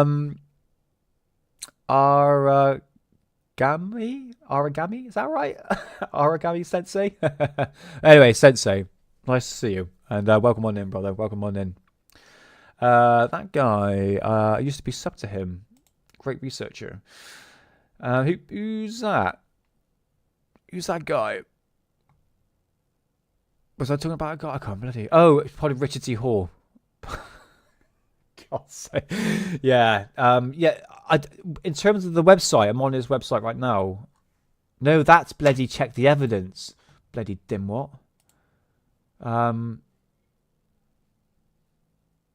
Yeah, Richard T. Hall. Go check him out. There is tons of content on there. I think a lot of it's been taken off due to, I think, because of his court case. But nevertheless, it's really good, interesting stuff on there. Yeah, really good. Sorry, I'll just go through chat. StreamYard's been really gay all of a sudden. It's all to do with the chat. It's going all mumbo jumbo. Okay, Sensor, you're there. Okay, that's good. Okay, you're there. Okay, yes. Mad McCann, didn't he do a 10-hour documentary on it? And he actually went to the place and got through all the testimony and put everything together. I have to take my hat off to Richard T. Hall. He is a phenomenal researcher, and I don't agree the punishment he's been getting. And in one way, I really hope that his work does get preserved. Because now, if you look at BitChute, look, we'll work around BitChute and the ongoing censorship that is going to happen. It will happen, guys. Rumble, my channel on Rumble, I've got nearly 1,000 videos on there. Potentially can be gone. But you can't censor the internet. There's going to be ways around it somehow. Obviously, VPN is one way you can get BitChute. I mean, BitChute was pretty shit, to be honest with you. I never really went on the platform anyway. But nevertheless, it was still a free speech platform. And with Richard D. Hall stuff, I know he's been censored off the internet. Off YouTube specifically. But I think it's really important to preserve this information. I've got loads of videos I've saved from 2008, 2007. I wouldn't really consider them old school videos on conspiracies, but I don't know, it's like a blast from the past, so to speak, compared to what it is then compared to what it is now. But yeah, that's the website, man. Yeah, thanks, John Strokes. Thanks for that, mate. Really, really Okay, it's so back. I love it. Fucking gay, mate. Fucking gay. So yeah, Richard D. Hall, definitely go check out a lot of stuff that he's done. He's more on our, he's not really say on our side when it comes to ufology, but he's very skeptical now of the people that are basically involved in ufology, which I tell you, we're going to talk about that now. I said it was a good hour and a half. But anyway, we'll bring up Twitter because we've got a few things to talk about. Do you know what, Rotary? Sorry. That's terrible. I'm sorry if you heard that. Me and Hidden must remember at the end of the show, we have a special show next week. Me and Hidden love to do cattle and human mutilation. Thing is with that, you got to show the photographs. Now, YouTube comes to, they're completely wank shaft bender lens, if that makes sense, in terms of what you can actually show. If you can't show the alien autopsy, fucking itchy nose, how you're supposed to show these photographs. The cattle mutilation is one thing, but the human mutilation, now there's a website Hidden gave me. No, I don't think I've got it with me. And it shows you all the human mutilations, and it's fucking harrowing. And you say to yourself, I really hope that the people were at least dead, if anything, were going through that process of, having... we're talking about both genders here. Lady tits cut off, genital... Hear that? Fox needs to fuck off, literally. Seriously, it's such balance. It's like 4 a.m. They wake me up. But yeah, it's harrowing, guys. I don't know... I believe like a lot of theories saying that it was to do with like satanic groups. That's a more bloody 80s thing, isn't it? You know, the satanic panic that happened back in the 80s? Or if you play the record backwards, you can hear I Love Satan on this Judas Priest song, which is all about gay anal sex. Like, dude, like, these people are like deluded, you know what I mean? And I'm not talking about that lyrics is true, okay? Judas Priest, yeah, go figure. But but when it comes to the photographs, you have to show it. So we may have to do that on Rumble, okay? But speaking of Hidden, because I know I'm going to bloody forget. Oh, now you're here. Come on then. Come on. Oh, bloody hell. We are going live next week because it is our 1 year anniversary going live. Yeah, can you believe it? Why? Because I was looking at when I first went live on Alien Addicts, which would have been 2-3 years ago, which would have been sometime in June. And I thought, when did me and Hidden go live? And it was May the 8th. So that's next Thursday. So next Thursday at 9 o'clock, me Hidden will do a 1 year anniversary show. And it's like a fuck it show. So remember that guy with the fat neck? Remember we had a good chuckle about? Well, don't worry. He's going to be back, baby, because I found a load more videos. And I tell you what, for those who just popped in to into the chat and didn't see the intro, I played a clip from me and Hidden's show that we did.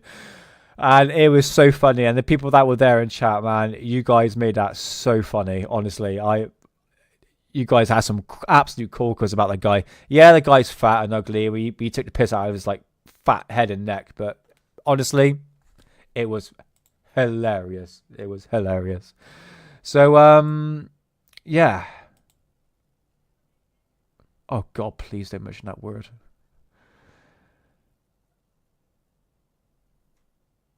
Oh, 17. Okay, I thought you meant the other one. A name that I don't mention on this show.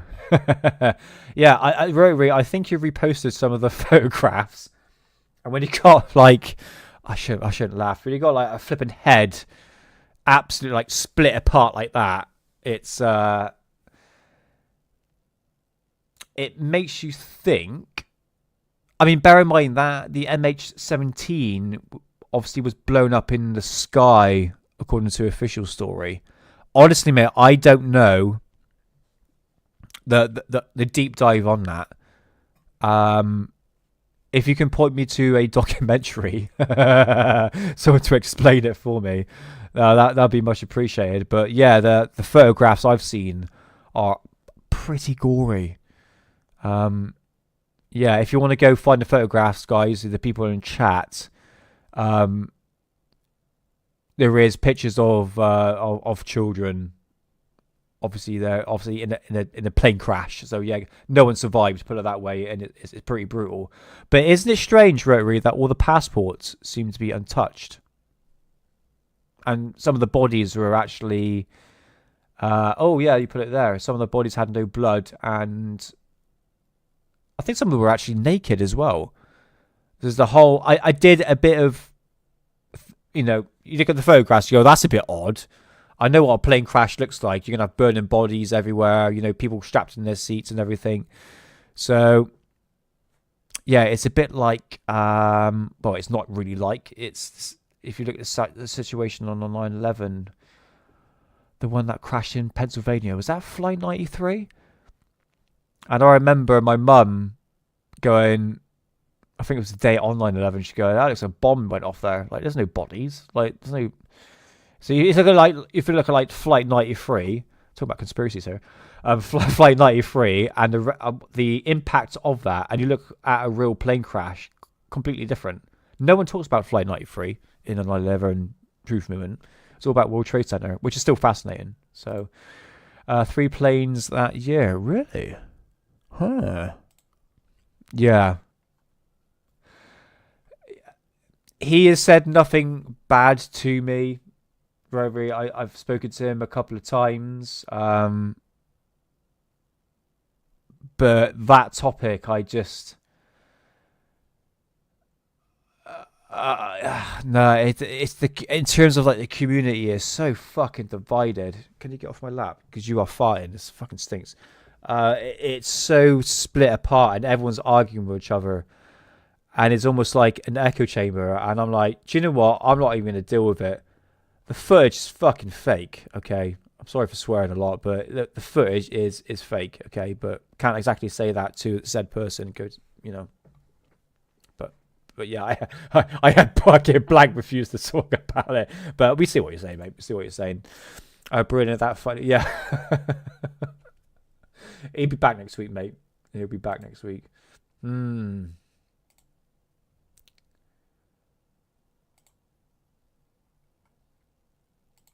let's go through chat. This is what Rory was talking about, the plane that was shot down, wasn't it? MS-17? Yeah, MH17, not MH370. I believe that was shot down 2004. I got the internet right here. What am I talking about? So MH17 plane. So yeah, that was a Malaysian airline flight 17. That was scheduled passengers from Amsterdam to Lumpur. Was shot down by Russian basket forces. And it was shot down by a missile on the 17th of July 2014, and whilst flying over East Ukraine. So yeah, that's it. That's Hammer. That's it. But I believe that's it depends what avenue you go down. That was actually the MH370 plane. Ray, is that one right? Am I right on that one? They just swapped the plane out. I'm not too sure, mate. I'm not too sure. But like Ray says, 3 planes went crashing that year. All cards, phones, etc. Dated 2013 only. All items supposedly shot down in July of 2014. Right. Yeah. Supposedly in what it says here, according to the news report here, 17th of July. Yeah, it's not for the faint-hearted, mate. To be honest with you, even I struggle through that, especially through like children or that. I mean, I would never fucking get on a plane. It's the fact that I'm not in control of something. Look, planes fly all the time, millions of them. Just go on Flight Tracker 24 and literally zoom out, and you're having a look how many planes fly in any given minute. It's millions. And how many of them crash. It's very rare. Well, look at the moment, it was last year when planes were literally... Actually, no, this year a lot of planes have crashed. What am I talking about, Nick? Loads of them are bloody crashing. You got bloody pilots crashing into other planes. It's absolutely bloody nightmare this year. So yeah, I'm talking absolute rubbish. In terms of going in a plane, it's like I'd love to go to America, but I don't think I could stand a 12-hour flight. You know what I mean? Don't forget, passports can survive hitting Twin Towers. Hey, fucking. There was I remember seeing the clip. I got an old clip of a news report, and he said, "Oh, they found the passports of the hijackers. If you can believe that." I'm like, "Yeah." So you got flipping cars melting in the street. Do you know what? There's one footage. I wrote, you might have seen this, mate. Is a footage of a news reporter, and this is when the buildings are collapsed, and he's walking around the street, and there's a certain street which Dr. Judy would call the swamp, because all these fucking cars are twisted and bent and melted, and all that hit it was a dust cloud. Literally, there was no support beams because they all turned to dust when it was literally not falling, and the whole thing just turned to dust. I mean, the whole dust cloud was the whole building, literally everything in it. And if you look at there was a video footage of a news reporter walking around, and he goes to this car, and it's completely stripped down to metal, even the fabric in the car. But there's all this paper that's left in, and the manual for the car is still intact in the side part of the porch of the door. But the rubber rings are still intact around, if you look really carefully. And there was one car, it's just like, just think about this. There was one car flipped upside down on top of another car, so roof to roof, and then their engines were fused together. It's like, oh, wait a minute, hold on. So a collapsing building somehow managed to flip a car upside down on top of another car and have their engines fused together. Engines are made out of flipping steel. There were, and it shows, like, literally, it shows a car that was completely like squashed. It looked like two trucks have literally bashed into it. And it shows the engine. It's got holes piercing through. It says piercing through the engine. Car engine. It's like a collapsing building does that. Jet fuel can do that. It's the whole thing does not make any sense whatsoever. So when people talk about, I mean, paper didn't burn that day. When you look at it, there was one photograph of a police car, parked on top of a cardboard box. The car wheel had actually melted, but the cardboard box is actually parked on is still intact. You know, not even burnt. I'm rambling. The thing is, that's Edge and Media TV done that to me. Edge Media TV, back in that time period of 2008, it was all about 9/11. Controlled demolition. Before Dr. Judy Wood came along. Thanks to Richard D. Hall. I need to catch up on chat. Do apologise if I'm rambling. But I'm not joking, guys. Cars literally melted in the street of New York that day. But the trees are still fine. You know, you see the car melted, but the tree and the flagpole with the flag waving is still intact. Yeah, makes sense. Pack your suitcases. Very cold country going into the tropics. Oh, mate. Love to join you. Yeah, StreamYard, you are being severely gay today. What is going on?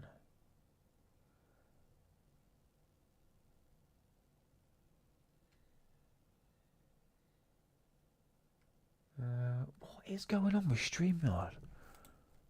Right, I think I'm back on track. Yeah, a lot of scientists going to AIDS conferences with a cure. Yeah, sure. Yeah, you could say that about the C word. If I can't say it because that will get you a no on YouTube. Trust me on that one. When I put an ENR crane on cures, man, YouTube were like, no, ain't talking about that. And that was my first ban. And then the other bans were all about vaccinations. So yeah, I gotta be careful on that one. But that's AIDS been for again another man-made disease. I've got to bring up Twitter in a minute. I'm rambling too much. But it's nice to speak to you guys in chat. This is it. Is the whole part of this, you know.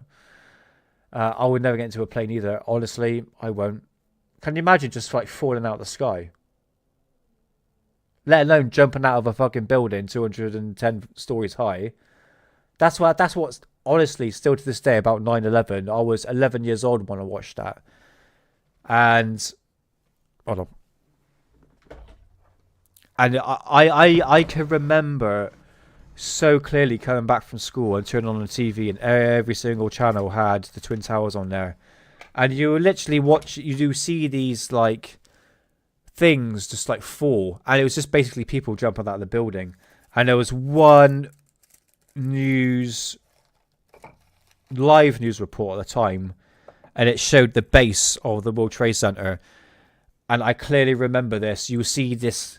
It was only, I can remember, it was only probably about 3 seconds, but it had, I think it was from a building. It was before the buildings collapsed, a view from ground zero, and you would see these like puffs of like red mist, and it was basically people hitting the ground. I clearly remember seeing that because it was red all over, and as soon as you hit the ground, your body explodes in that impact. I've seen videos, honestly, and it was such a harrowing day. I can't explain that. Guys in chat, you probably know what it was like that day. You know, you probably knew where you were, exactly where you were. You know, it's just one of the events that it just kind of leaves such a massive impact. You know, Cat's been so gay today. But in terms of a plane, never going in there. Safer than driving a car, apparently. Yeah, but the thing is, Moody, that I'm in control. This is it. My mister says I'm a good driver anyway. And I've got a very quick instinct. It's all that bloody karate I've been doing over the years. But in terms of, I mean, a plane, I can't control a plane. Do you know, if I flew the bloody thing or knew how to flew it, I probably felt probably a bit safer. But the fact that I'm not in control of it, that's the other thing. You know what I mean? So, yeah. Oh, God. I'm not going there. I could have got a fucking slap from the missus. But it's just, you know, it's like, why are you pulling out? I'm not signalling. Unless you're flying over the war-torn area, that is. Yeah. Look, the MH17 thing, you know, that's just like a fluke. I mean, how many times does that happen? You know, but it's pretty shitty for the Russians to do what they did. How the fuck did we fall for that? Yeah. Oh, mate. Yes, correct. No one knows what is going on with the cars. Yeah, it's such a strange thing, mate, when it turns to the melting of cars, which gets into like John Hutchison and all that. Mate.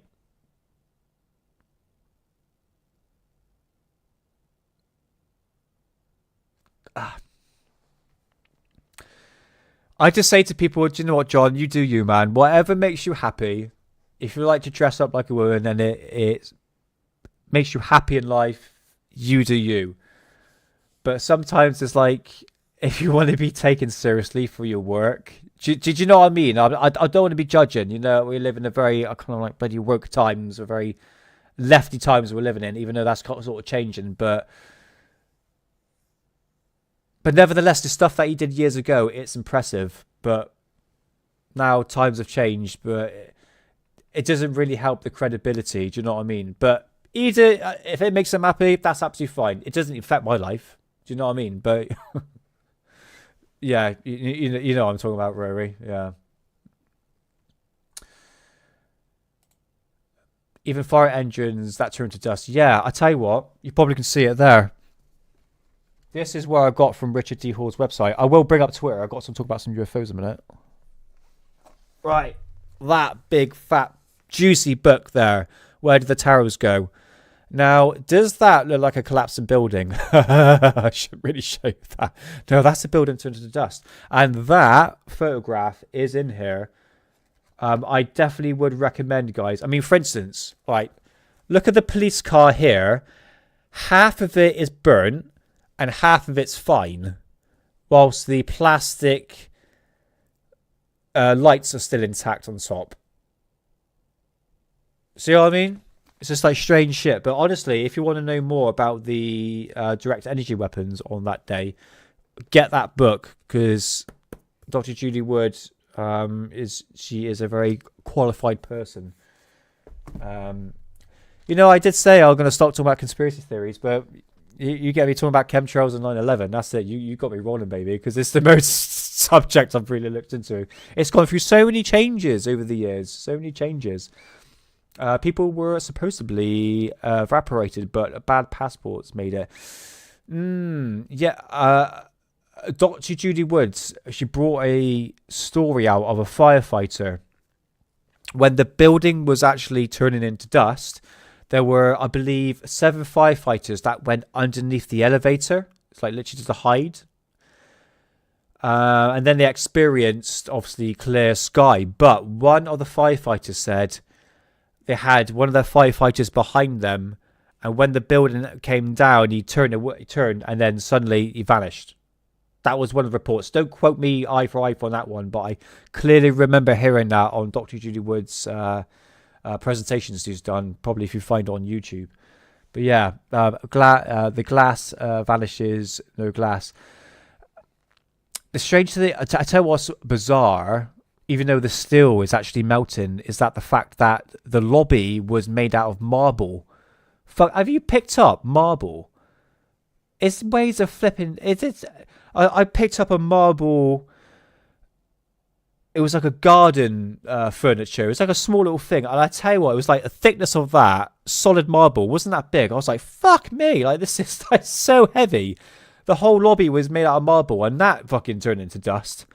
Do you know what I mean? Like, it's just stuff makes absolutely no sense that day. And the thing is, it was those questions, Rotary, back in 2008. This was before Dr. Judy Wood's work really came out.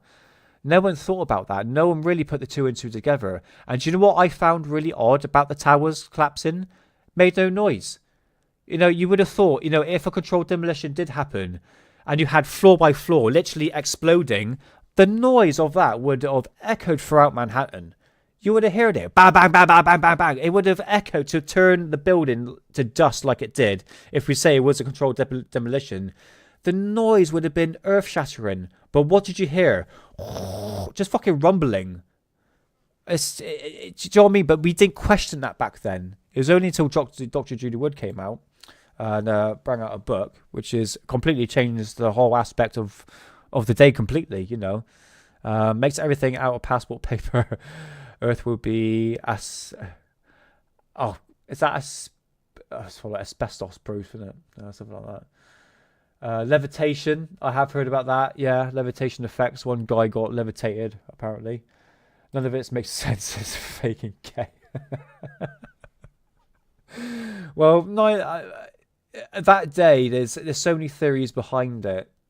And the community, like many communities, Mark G, is absolutely in disrepair. Everyone is fighting with each other. So many infighting. And it was never like that years ago. You know, people say it was a controlled demolition. People say it was nanothermite. People say it was mini nukes. It's like, oh, flipping hologram. Like, so many different avenues you can go down. But I've always been fascinated by Dr. Judy Wood. Even though it is the most wackiest one, it's like, yeah, but cars don't melt because of a dust cloud. You know, it didn't melt the people as it hit the people. It managed to melt these cars and not the trees. Do you know what I mean? It's just like weird stuff like that. So,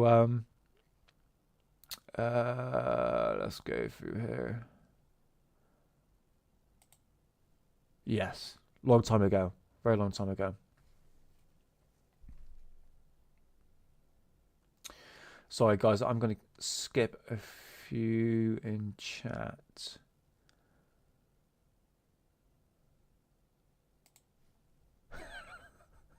Saggy Paul. I wish my missus would do the same. Honestly, my missus is, I'll describe her as, she's goth. Like pure goth. Like absolutely, I mean, since the day I met her 12 and a half years ago, it's always been, you know. But we get on like House on Fire, you know, it's been 12 and a half years, mate. But, you know, I understand, mate, you know. I understand. And that's not a stereotyping chat, okay, you know. But let's have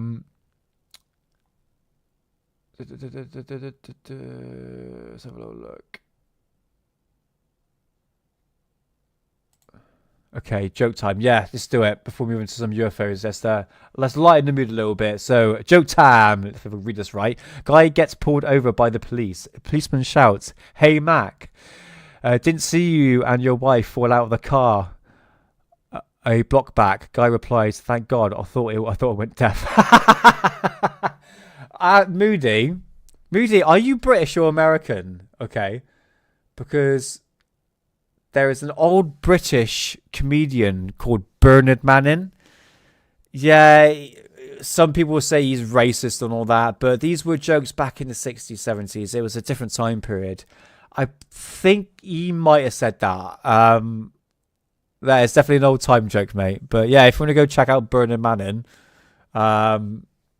just as pre-warned, it's not for sensitive ears, but Matt, he made people laugh back in the day in England, you know, proper comedy. But he would say comedy a bit like that, like witted jokes, very, very clever jokes, very old style jokes. But he would say it in a way better than I did, you know what I mean? Alcohol was my friend for a short time when I left the military too, with help to get. He will get on a good path again soon. Yeah, alcohol is that. Look. I like a 420, and yes, it has in some certain way has dominated my life over the past God knows how many years since smoking it. It's more of a psychological addiction, but alcohol, I can't handle alcohol. It doesn't really appeal to me. Like for me, when I finish work, I like to like 420. Like me and the missus are going out tomorrow. I'm like, do you know what? I'm just going to 420 all day. It's going to be nice and chilled, beautiful weather. And obviously 420 and it gets me into like nature. You know, I like to do a bit of gardening at 420 and in the beautiful sunshine. I like to have a cider, you know, when I'm outside doing a bit of gardening on a hot day. But for me, I think it can go down that. I don't have a filter. I don't have that stop button, you know. So I think if I did drink alcohol, I probably would have like taken over my life. You know, it's just I've got a very addictive personality.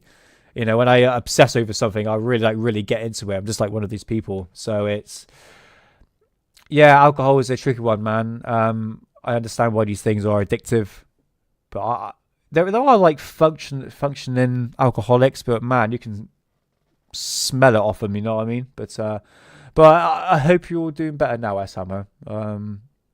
After I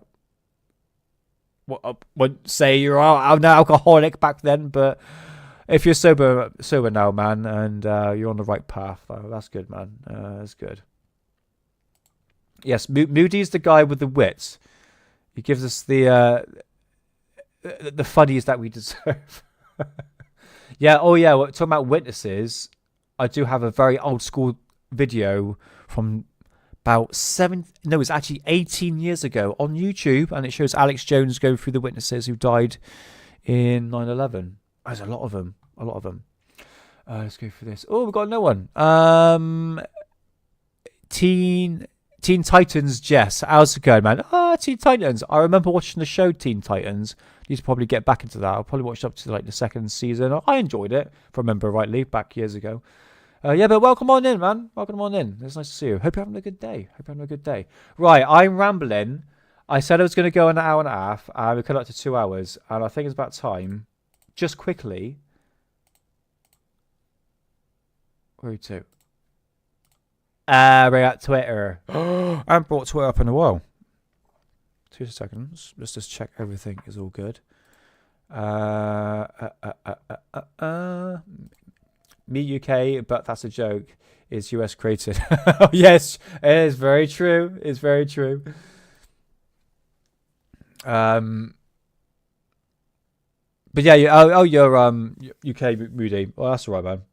But I see you on a lot of UFO channels out and about. So that's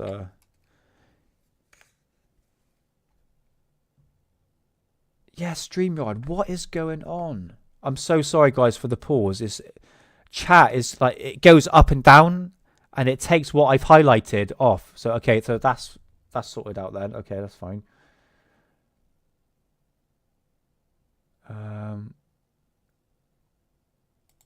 Yeah. Is that the one when the guy screams when the tower collapses? Oh man, it's fucking terrifying.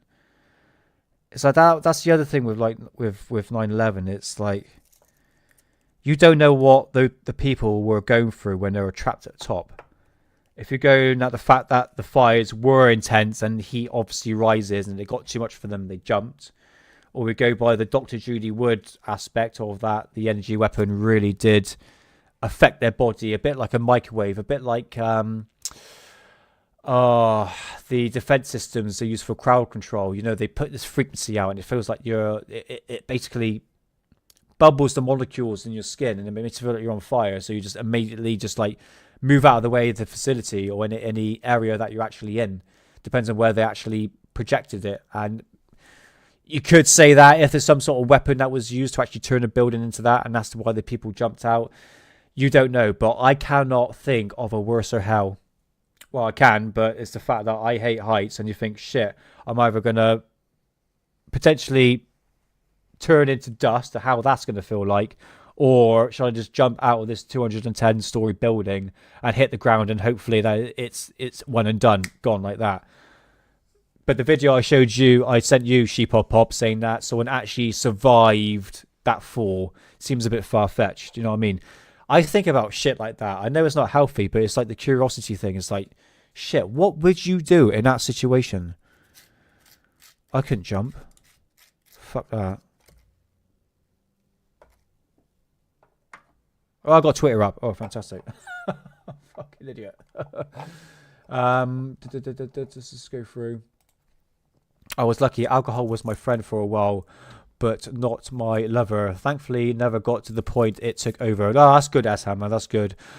Drink made me think about stuff I didn't want to. This is it. Yeah, thing is, alcohol and weed are like two different things, isn't it? It's weed does make me think. I have to admit, it does make me think. Like, especially in the what Mario eats. Especially when you're on that. Every time I'm out and about, mate, I always reflect on stuff thinking, shit, wish I did that differently. But at the same time, you shouldn't really regret the past. You should just like move forward. I know that's not what you're saying here, man, but you're saying here the drink made me think. Probably in a good aspect. But stuff I didn't want to, yeah, probably in a bad aspect then, you know. But sometimes you got to hit that curb and go deep down into things that you don't really want to think about. And I know I got to. Don't want to talk about anything personal. I probably will at some point. I probably will, because people in chat probably going through the same thing that I'm going through. But we'll get to that at another point. Not personal yet. But man, sometimes, guys, we all need help. We all need a talk, you know what I mean? I find cannabis to be much safer than alcohol, which ruins my life for years. Yeah, see, completely two different drugs, man. You know, I'm a functioning stoner. Like I said, I like a 420. It's something that relaxes me. If I'm really fucking angry, like really pissed off about something, and yes, I do have anger issues, I do that. I'll admit that, you know, but the 420 does help. But that should not be the cure. It should be within, so you need to stop being angry and not using a drug. I wouldn't really consider cannabis a drug anyway. It's a medicinal properties, but can be abused in a way you shouldn't. Like, for instance, I mean, yeah, when I get angry, I have a little smoke and all that might cheer you out, but you shouldn't use that as to cure your problem. You know, you need to be that is more psychological, you know, take deep breaths and stuff like that. So I would agree with you there, Benjamin, my friend, on that one. Yeah, alcohol, and I've seen alcohol ruin a lot. I won't consider them friends, but people that I have known, especially families as well. And that's when you really hit rock bottom. Yeah, so it's strange, isn't it? You know, you smoke weed. I've never seen anyone smoke weed and act like they're drunk, or go out and start fights. You know, it's just like, hey, man. I mean, you want to know what two stoners look like? Watch me and Hidden. If me and Hidden got into a fight, we'd just be like, oh, hey, man, let's 420. Let's just go grab like a burger somewhere. Just like forget about it. That's what stoners are like, you know what I mean? It's the knowing, and the fact that you know it's coming, and there is nothing you can do. Yeah, true. I can do booth to calm down. Yeah, I tell you what, like, Moody, is when I go out now for a drink, it's probably just like a couple of drinks. But it depends on where you are, guys, isn't it? If you're in like a nightclub and you've got banging music going, and it can get a bit too, probably like a bit too much, you know what I mean? Just like, in turn, it depends on what the atmosphere is. I'm one of these people that could go into any place and I can just like soak up the atmosphere. I can easily tell whether or not it's good or bad. As people say, I'm probably just paranoid, but it's like you can really feel the atmosphere in the room. Guys in chat, you probably know what it's like. So if you're in a nightclub and things are buzzing, then you tend to probably drink more. But if you're in a pub somewhere and having a conversation with somebody, more likely you just kind of like a sober drink, isn't it? So it depends on the person, isn't it? You know, like I said, I don't have that off button. So if I'm having a good time, I'm just going to continue drinking until I'm fucking pissed as a fart, which is very, very rare for me to do. I still like a beer. Beer makes me bloated. As I'm from Southwest, as you can tell from my accent, I'm a cider drinker. I do love a cider. But man, after like Thatcher's Gold is my... I tell you, I had some Thatcher's Blood Orange I had in the in the fridge for about a month. And it was super cold. And you had that on a hot day like today. It's, so good. So good. Extremely sweet though. But with Southwest, we have top quality cider. We're a cider country, you know what I mean? I will bring up Twitter back again. I'll just go through chat. I'm here in chat with one ear and the other watching Ghost UK on TV to audios. Now get a bit confusing, Rotary? Ghost programs. Really? They're going to give the evidence? What's that, on BBC? ITV? I'd be interested to see, actually, what program I'm actually watching. Okay, I tell you what. Let's just go through...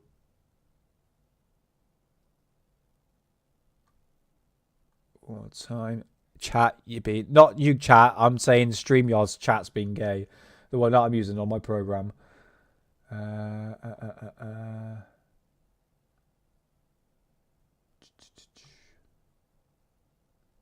Pirates drink. Yeah, pirates and farmers, mate.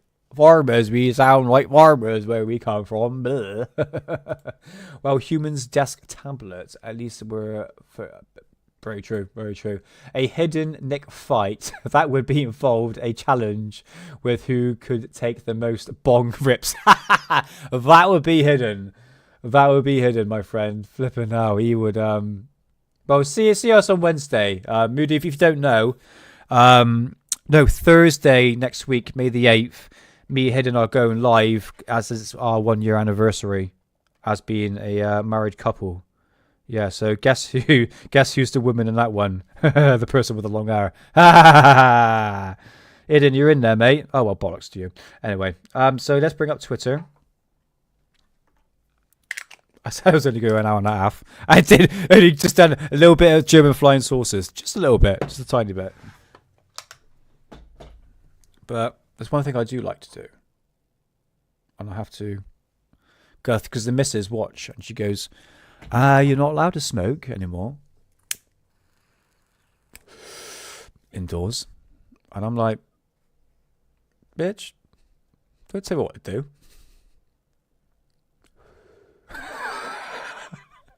Play on fucking Twitter. Right, Twitter, where are you? What's the thing? What's the thing that makes go thingy? Hang on. I'm choking.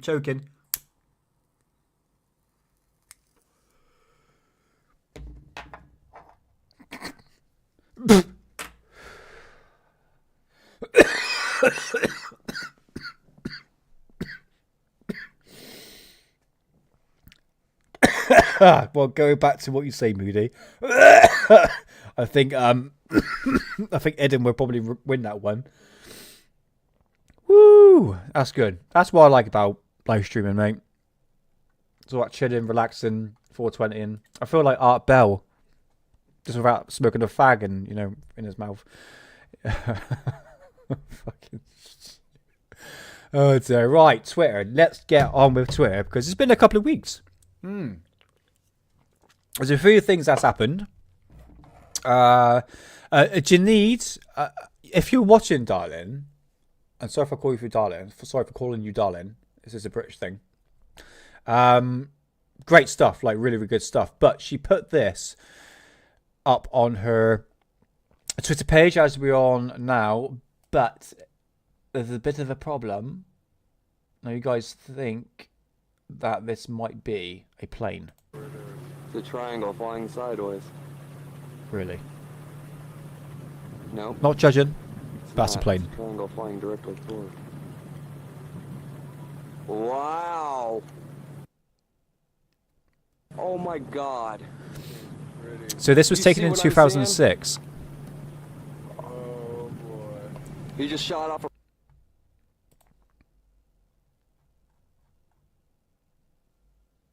Or Bell Got it with on weed. tape of it. Yeah, pretty much. Oh wow. I Yeah, I imagine he would be like super paranoid, mate. They're gonna get a lot closer though. I don't know. So what Janine's saying here, man. this was taken in 2000, I did. I just got it. 2006. That shows a flying triangle. But I'm not too sure. Possible. Hold on. Obviously, we're dealing with potato cameras here. But hey, at least it's filming the skies. Come on, internet, don't be gay. Slight sound, but it sounds like wind. Yeah. Let me just turn it up. Listen.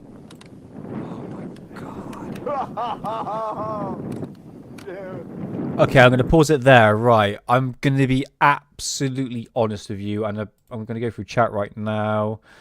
Yeah, she pop up. I would say that this is a plain one. Absolutely. R Bell on weed, eh? The shadow people are chasing me around the studio. He came across with a slight US twang sometimes. Maybe I need to clean my lung out. Sorry, lung holes. Bloody hell. Lug holes, sorry. Oh, bloody hell. But I would agree. Yes, John. I would say that this is a plane. So I ain't going to waste any more time on that. But it just shows that some people do put a bit of like, no. But Janae used to come in our chat in Hidden Underbelly, and yeah, good stuff she puts out there. And sometimes it's not so good stuff. But anyway, that's ufology, isn't it? That's to do with chemtrails. Gonna ignore that. So recently, Lou Elizondo came forward with a present. Oh, where is it to? It's got to be here somewhere. Right. Civilian pilot.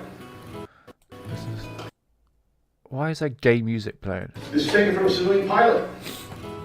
It is a lenticular object, and when you look at the shadow being cast, it is significantly large. And the object potentially is anywhere between 600 to 1,000 feet in diameter. It's a lenticular object, and it is silver. Lou, you look different without a bloody chicken wing with your in your hand, mate. Ah, gay music. Right, let's turn it off. So, recently, as you can see through this video here, and I do have some other examples of this. I think I saved it somewhere. Come to that AI stupid nonsense in a bit. Huh, okay, I didn't save it. Okay, that's a bit odd.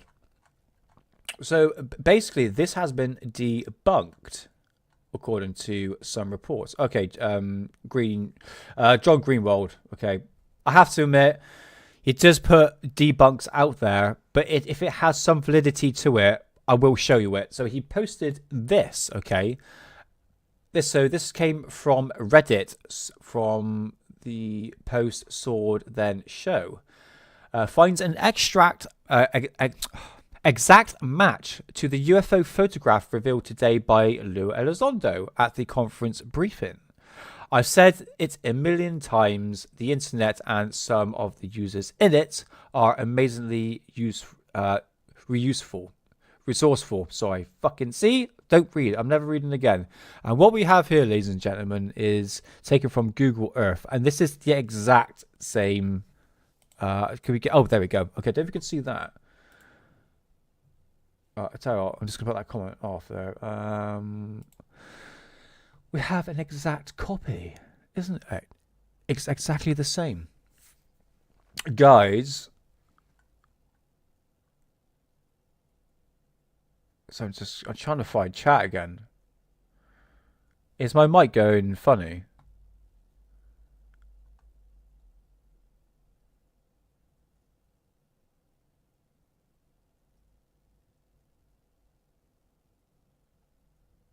Is my mic okay now? Is my mic faking gay? Well, if there's any more problems, guys, just let me know. Okay, no, okay, that's cool. So yeah, this we need to go through a backstory of this, because as you saw through the clip, Lou Elizondo showed this photograph. He said that he even spoken to the pilot who took this, or civilian, one or the other, and it has come into fruition that the fact that through a quick Google search, like the people do on Twitter, because no one trusts Lou Elizondo, as he showed the chandelier UFO, the reflection in the window, which was easily debunked, was obviously debunked for this as well.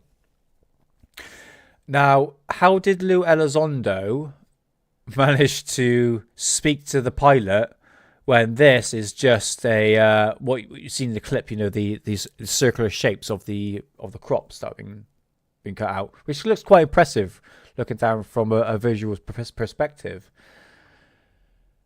So yeah, the pilot was a genius. Yeah. Or Lou Elizondo is thick as fucking pig shit, because this is just very typical intelligence agency informatives putting out complete garbage, useless information. First things first. Okay, Grosh. Where the hell is Grosh?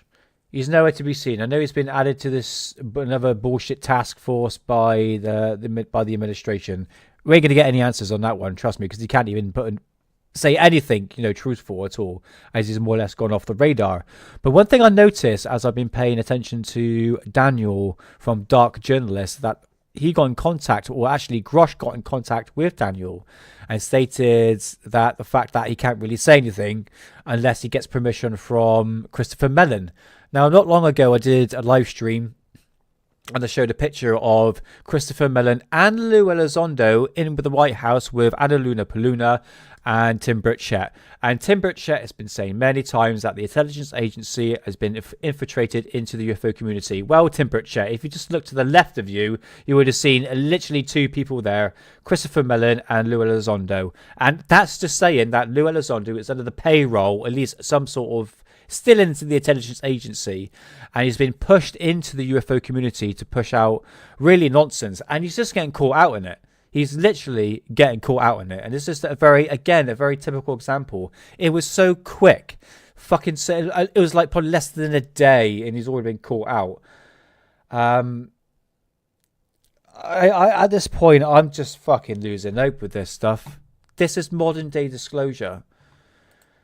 Oh, hey man, how's it going? How's it, Bannon? How's it going? Should Grosh have debunked this himself? Yeah, to be honest with you, I'm really skeptical on so-called any whistleblowers. Now, there's another one that came out on Weaponized. I can't remember the guy's name. I watched it briefly because, again, it's just all hearsay stuff. Until I do a proper analysis, I've been working with the German flying saucer stuff for a week, so I haven't really got into the nitty-gritty and stuff. I know with today, when this photograph, I thought, well, this is worth talking about because it shows you the lies that the people put forward, like Lou Elizondo put out, is why we should not trust these people. And it's still continuing to this day. It's like I keep on hearing people going, we're going to get disclosure soon. We're going to get slow drip disclosure. Like I said on my bloody video, I did a video going back to the beginning of the year, and it showed like a bug flying in front of a camera. It looked like an illuminated ball. I was like, wow, this is like interesting stuff. And it was from bloody David. It was from Ross Coulthard in News Nation. And I looked like such a fucking dick on that. You know, I am here, guys, for literally honesty. You are going to get honesty from me. If I hear bullshit, I'm going to call it out. You know, I'm very 50-50-50 when it comes to what information I'm consuming. And the amount of people that just take this for what Lou Elizondo is, anything that he says is immensely true. It's like, no, it's like if you do more, people are more skeptical now than ever before about the guy. People are just started to notice the cracks and seeing where ufology is getting at the moment and where it's been. I mean, I would love to get Matt on the show again when I'll probably give it like a couple of months. I'll get Matt from Terrestrial Materials back on. But it was so good to have a catch up. And I tell you what, Matt got it right. Well, we both did, really. Don't want to say told you so. But Matt got it right. It says, I tell you what, if nothing comes out about the Disclosure Act and the Schumer Amendment, and look at those two things got completely demolished. I says ufology will pretty much be a dead subject. I mean, you're talking about current day ufology. I'm talking about disclosure. Okay. I'm losing hope on this fucking task force and stuff and all that sort. And yeah, I don't know, man. That's probably just my mindset. It's just a state where I'm at the moment, where the world is at, especially where England is at, is going, well, we don't really have any hope. Well, to be honest with you, reform got high praises in the election, which I didn't get any information about. So I could have voted if I wanted to, but yeah, I didn't put nothing through my post, which is a bit unusual. So I'm rambling. So what else? But yeah, again, clear example, guys, why we should not trust the man himself. And that is David. No. Fucking name. Burger eating guy, Lou Elizondo, UAP. Yeah, again, obviously debunked as what would you call this? Oh, here's Amy. There's yeah, it's really impressive. It's like that Japanese like artwork they do in the sand, you know, they do all these like patterns or something. I don't know what the name of it's called, but it kind of reminds me of that. It's really interesting, isn't it? But yeah, I would agree with Amy on that one from Good Morning UFO. It's definitely, oh my god, burp, sorry. Definitely a match. Jesus Christ, Nick. Live stream, for Christ's sake. Hold it in. So yeah, that is it's very typical. I mean, I like not a flattering photograph, but anyway. Kelly Chase, I do listen to the Rabbit Hole podcast. She puts good information out there. I don't have anything bad to say about her, but she came forward and said that Lou Elizondo blocked her, and she was just asking questions. Again, don't trust this egghead. I could say something really bad then, you know. But again, mate, stop showing these bendy photographs. Okay, you make yourself look like a right dick. For Christ's sake. Oh, bloody hell. Okay, right. I think that's it. I think that's it. Let's just go through. Oh yeah, this. Excuse me. Investigative journalist. For a decade, I have been investigating unexplained. Right. Excuse me. Woo! Jeremy Kenyon Lockyer Corbell, and I am a filmmaker and investigative journalist. For a decade, I have been investigating unexplained objects in the sky with my mentor in journalism, George Knapp. Can I just ask a very simple question? Why? Why am I seeing all of this? I mean, I got nothing to say bad about Red Panda Grande. He does a lot of research, and I know he liked my post I put the other day on Twitter, you know, so I haven't spoken to him personally, but I've got nothing bad to say. But I don't understand why are people doing all these AI generated stuff with all this sort of Disney style wank music they put in it. No disrespect, you know, it's, yeah, again, Disney Pixar animated AI. It's an experiment, but I just don't see what the point is, to be honest with you. I really don't, you know, but hey, if you get enjoyment out of it, you got time to do that, go ahead. 2 years later, this was the LA Vegas backyard aliens, and now the family are now believed to say that the encounters was a demon instead of an alien, and have been lingering poltergeist activity in their home since the event. Did you get a photograph of it? Okay. I've got a lot of chemtrail stuff, isn't it? Look, this is chemtrails. Look. You wake up in Okay? Look at that. That is clear example. And stop putting spooky music. your bed and believe whatever you want to believe. You take the red pill. You stay in Wonderland. And I show you how deep the rabbit hole goes. Yeah, whatever. So yeah, concerned citizen, be very, very careful on that. Oh, that's a good one. I'm not going to play it, but yeah. All right, I think that's it, guys. That's it. I'm gonna go off screen and go through chat.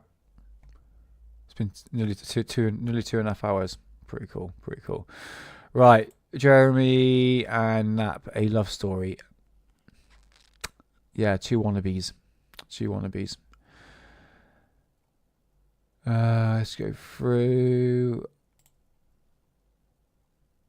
Yeah, I see a lot of flying objects in my area, especially the time lapse videos I do at night, which I managed to like brighten everything up and can actually see what's actually flying. But because it's traveling at such a speed, it's kind of difficult to tell, isn't it? You know. But one day I will catch the perfect UFO footage. In fact, I did catch UFO footage, and I did show it on Hidden Underbelly show, which I'm back there, the same place on Sunday. So if I see anything in the sky, like a big bird, I'm going to take a picture of it and film it and say it's a TR3B, white one. There we go. Alien added, there was only certain parts of the country, not Bristol this time. Okay, mate. Okay. I know we've been having like blackouts recently, like short ones. I know the missus has been having experiences with that.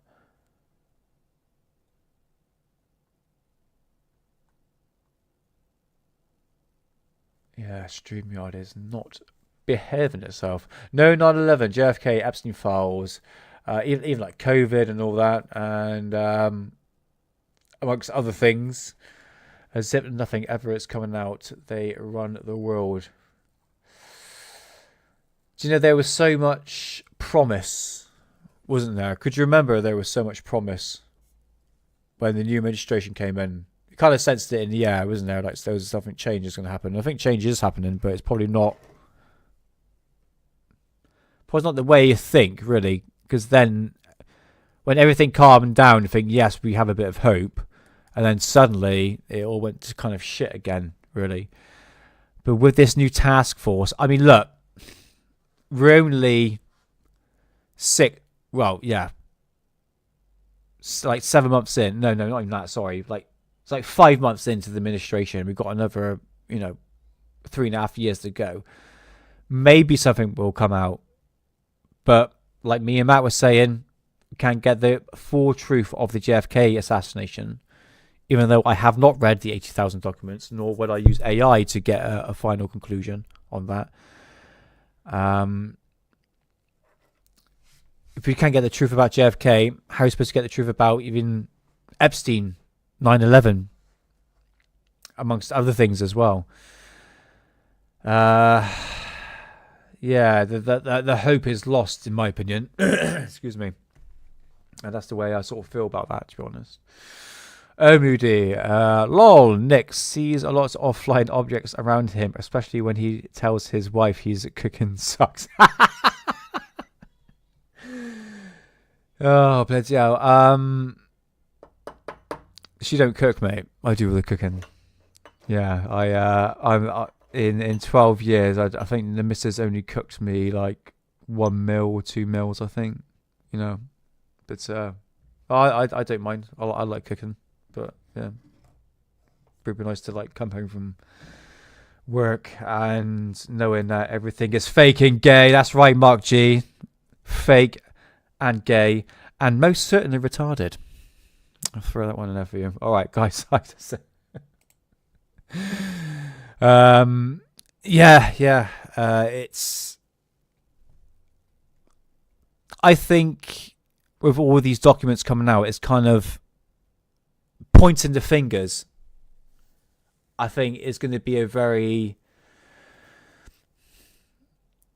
I mean, for instance, there was one document that Israel wanted to be taken out of the JFK files, and then you just have a certain demographic literally pointing the finger at them, saying, "No, see, they're responsible for it." It's like, no, that I think that is dangerous. Okay, I think we need to really look out for the whole aspect. Even I know there's 80,000 documents, there's even more of that, but just to assume one document and saying, no, they did it. Can't say the word, but it's, they did it. It's like, look, you can't fucking do that. That's dangerous, okay? It's very, very dangerous ideology. That's just my opinion, Time will tell, but I think it's a very pathetic excuse for people to... I mean, talk about like YouTube channels here, not naming them, just say, we figured out the truth because I put the 80,000 documents through an AI generator and used that to give me an answer. And by the way, that same answer for the pyramids, the structure underground, I've been researching into this, says they literally put everything through an AI generator to get a result. So it makes you think, should I believe in Jay Anderson and Joe Rogan and saying the whole pyramids is some sort of, battery or something like that? But when you look at the science behind, not the science, if you look at the paper behind it and the conference, which is all in Italian, which I had to listen to it in English, which somebody transformed it into English. You see what they're saying, and compared to what Jay Anderson is saying from Project Unity, not just in them or anything like that, but it's like, let's read the paper first and the 3-hour conference and then make a decision. But the only person that was sensible out of the whole pyramid thing that went on was Graham Hancock. He was the only one, because he hasn't said anything about it. Well, he has. He says, until we have more further data on this, he's going to redact from further comments on it. Just saying. So just be very careful of what information we're consuming, okay? It's... the internet is a wonderful thing, and Twitter can be a cesspool of shit, which it is, but it's good to send the information, but whether or not the information we're receiving is actually true or not, this is the other thing. So just be 50-50, okay, guys? Cheers, Nick. Awesome stream. Been amazing with the off and chuff approach. Sorry. See? Can't read.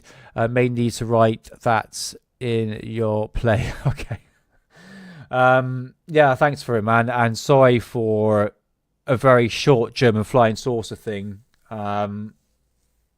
I'm going to be using AI next time, and I'm going to break things up, and I still want to interact with you guys, and it's so difficult when I've got doing a presentation and talking and all that, so I know you guys keep the chat going, but to interact with you is quite important. So we'll do that for next time. All right, I'll get everything AI generated, and hopefully be a bit more coherent. Media control, sheep, mochi, internet, etc. The choice of delivery system to your brain. That's true. Very true. Cheers. God, stop it. Did I say hello, man? I don't think I said hello earlier if you're in chat. But yeah, thanks for being here, man. But yeah, that's it, guys. I think I'm going to end it there. But yeah, I'll see you next week for part 2 of 3 of books and publications, and then it will be part 4, which would be Thrill. Part 5 will be Thrill and How Naboo, and part 6 will be Maria Orsic, and part 7 will be Through Fighters, and part 8 would be Vladimir Tazinski. Do you see that part is about to go on? So I'm going to dedicate each show, which I might just do like a German flying saucer thing, and then do like a show where I'm interacting with you, and then the next week do the other part. I don't know. We'll see how it goes, but it's been fun nevertheless. I hope I keep things entertained for you. So yeah, come check us out on Thursday, May the 8th, Thursday at 9 o'clock on Hidden Underbelly's channel. It's our 1-year anniversary, okay, going live as being a couple, okay? So, I'm joking. Look, we go live with each other but yeah, it's been a year now, and it's been a massive learning curve, and it's been a lot of fun. And so hopefully all of you can come join me and Hidden there as we do what we do. And we had we had amazing Oh my god, I'm sorry you can hear that. It's fucking terrible. Woo! Yeah, amazing live stream, and you guys really did fucking get the teeth in the comment section. Was hilarious, and it kept me and Hidden laughing. And this is it with me and Hidden. We just have a good laugh, man. Have a good laugh, and it's the chat here that really does it as well. So yeah, on Thursday the 8th, May the 8th. 9 o'clock on Hidden Underbelly's channel, and yeah, we'll obviously be interacting with you. It's just like a fuck it channel, fuck it show, so to speak. So it's just like whatever goes, man. But the guy with a massive neck will make a turn. If you want to know that guy's name, his name's Preston Nichols. I put Montauk Project, which is absolutely fake and gay as fuck. Okay, we all know that. So yeah, go check that out. So yeah, go through the chat one more time. Science Evidence Fringe, S Hammer, Rotary Motion, John Strokes, Saggy Paw, Booty Mongrel, Rotary Motion. I think I said you twice. Godstopper, Mark G. Way, yeah. Sheep Pop.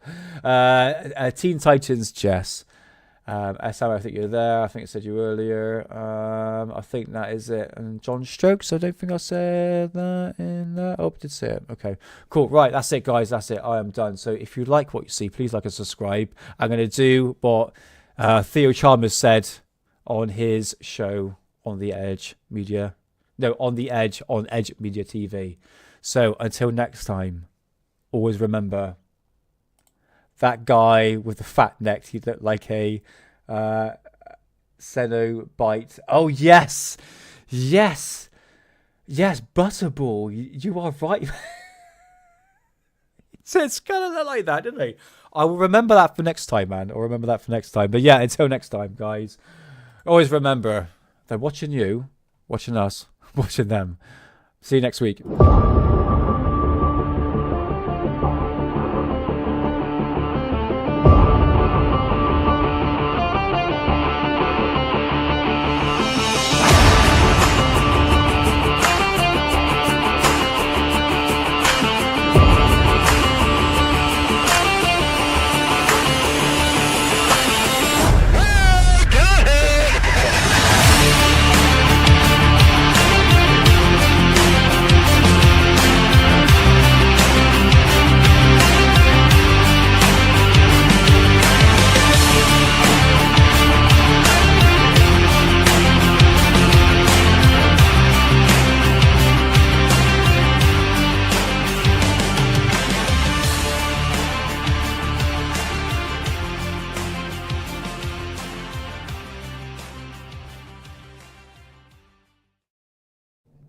Right, German flying saucers might be faking gay.